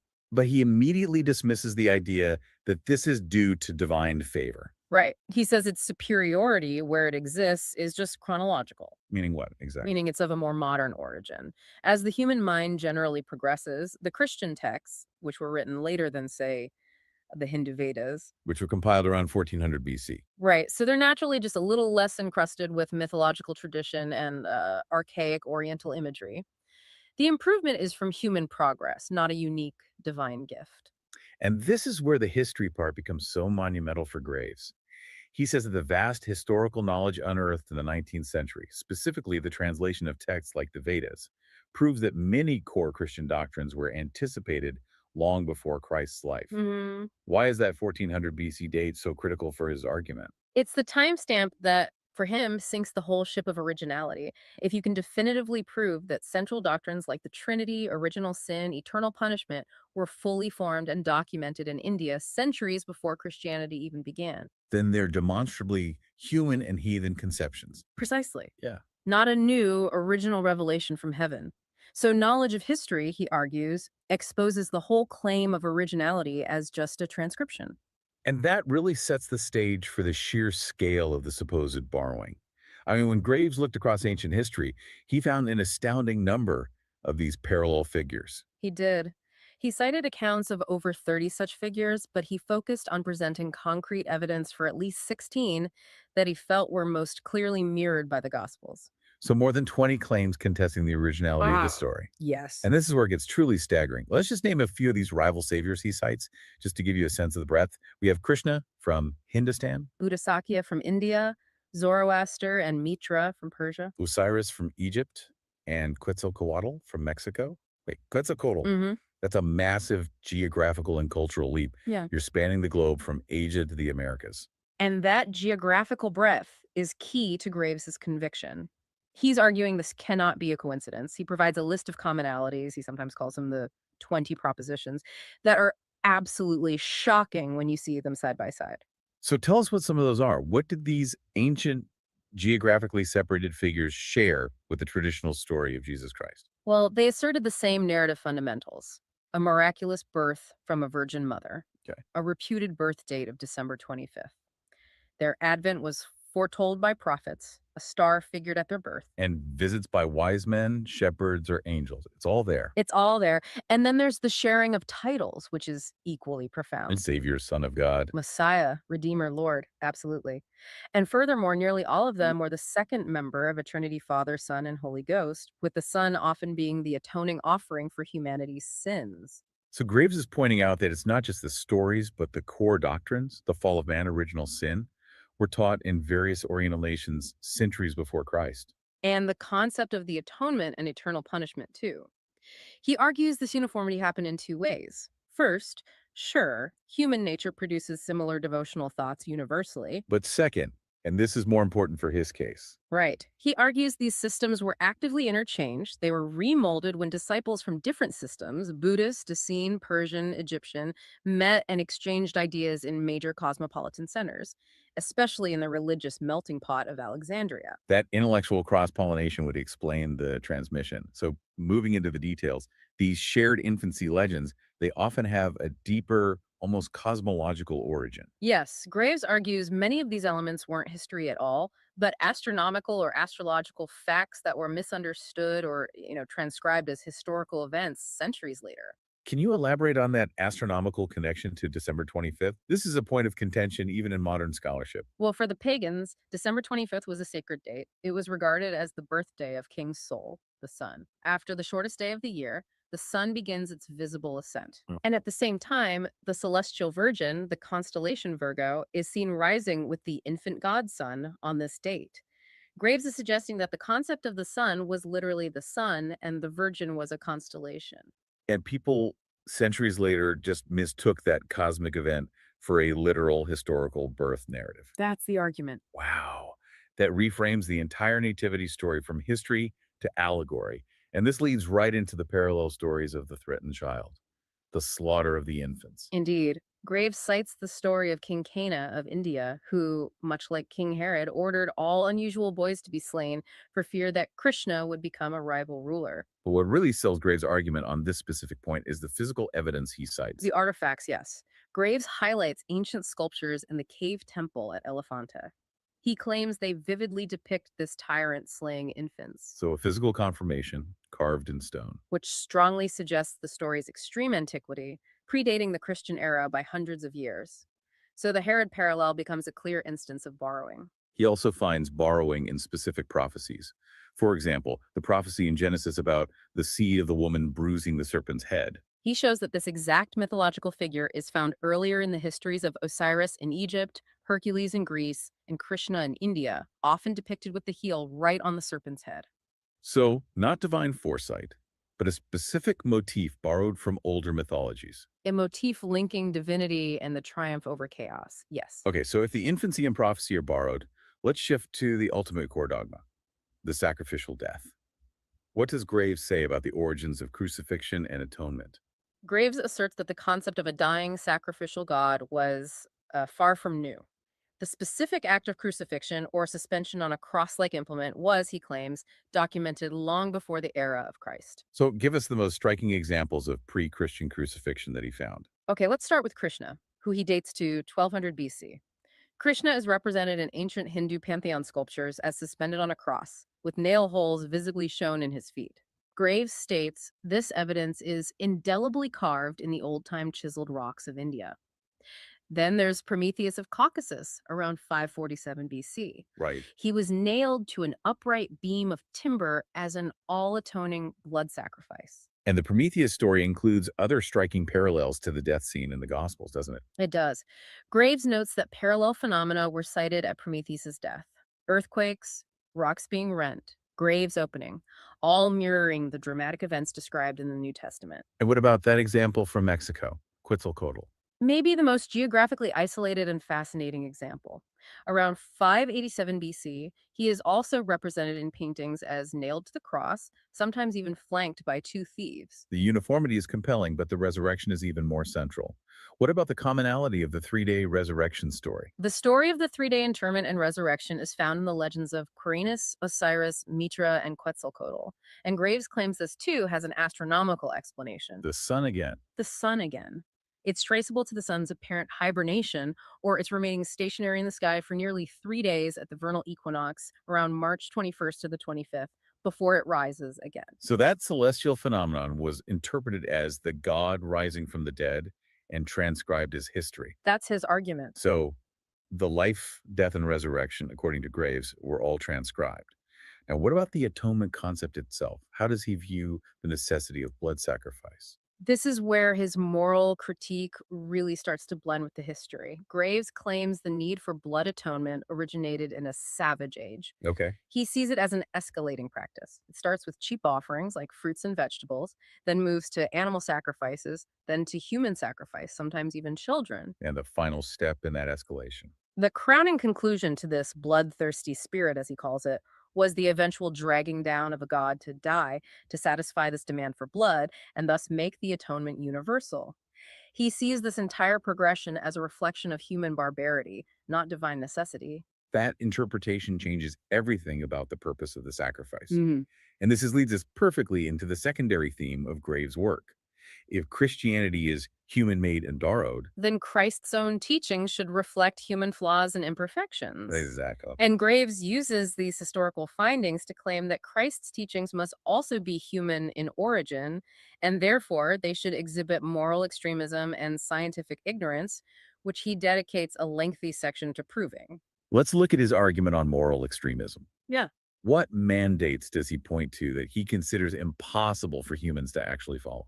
He focuses on requisitions that he says are impracticable and significantly are daily and habitually outraged by Christians themselves. Which for him proves they aren't divinely perfect. Right. He cites take no thought for the morrow, which he sees as a radical abandonment of basic prudence, or lay not up for yourselves treasures on earth, arguing that civilization depends on accumulating capital. And the mandate to surrender everything. If your cloak is taken, give up your coat also. And the most controversial one he brings up is the command to love your enemies.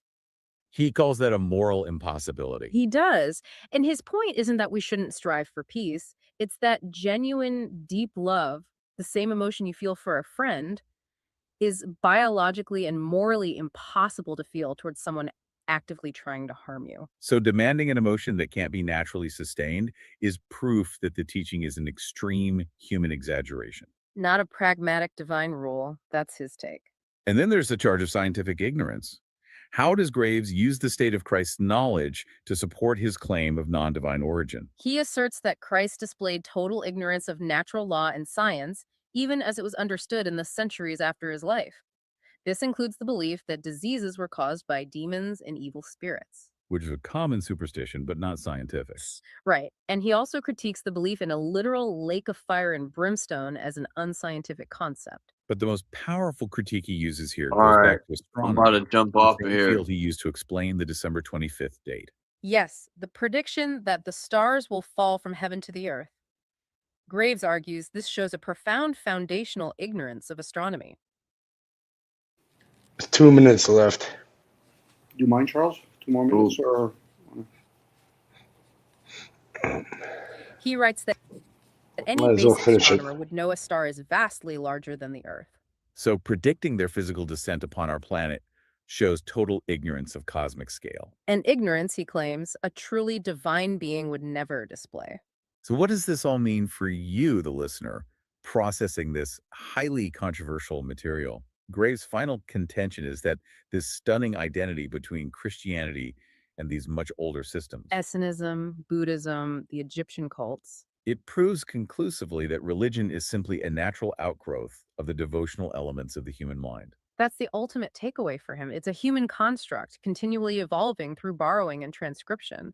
And he suggests that when you strip away the claims of divine uniqueness, you have to view the entire miraculous nature of Christ's life through a totally different lens. And this is where he introduces a concept that was gaining massive popularity in the 19th century when he was writing spiritualism. Exactly.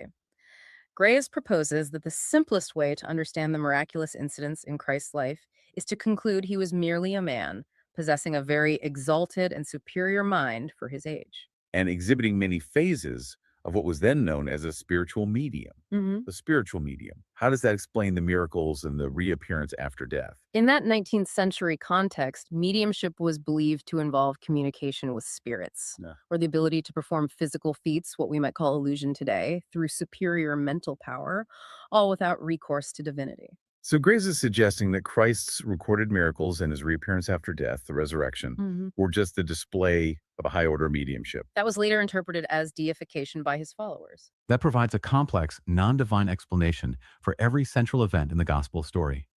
If we take Graves' argument to its logical conclusion and we see evidence that the stories of saviors, crucifixion, and resurrection appear centuries earlier and are potentially rooted in astronomy, well, here's something to ponder.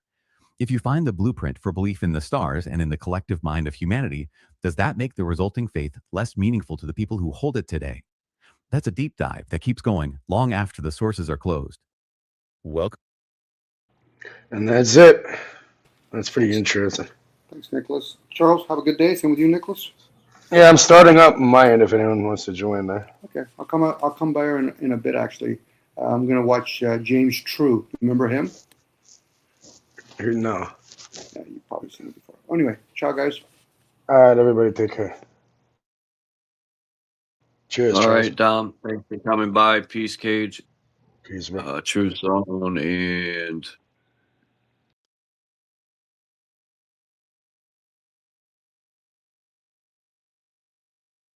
everyone, have a great day.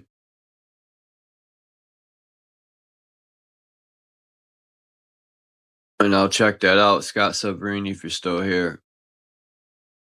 I'm going to go to your channel in a little bit. Let's see. Phone booths. All right. Peace out, everyone.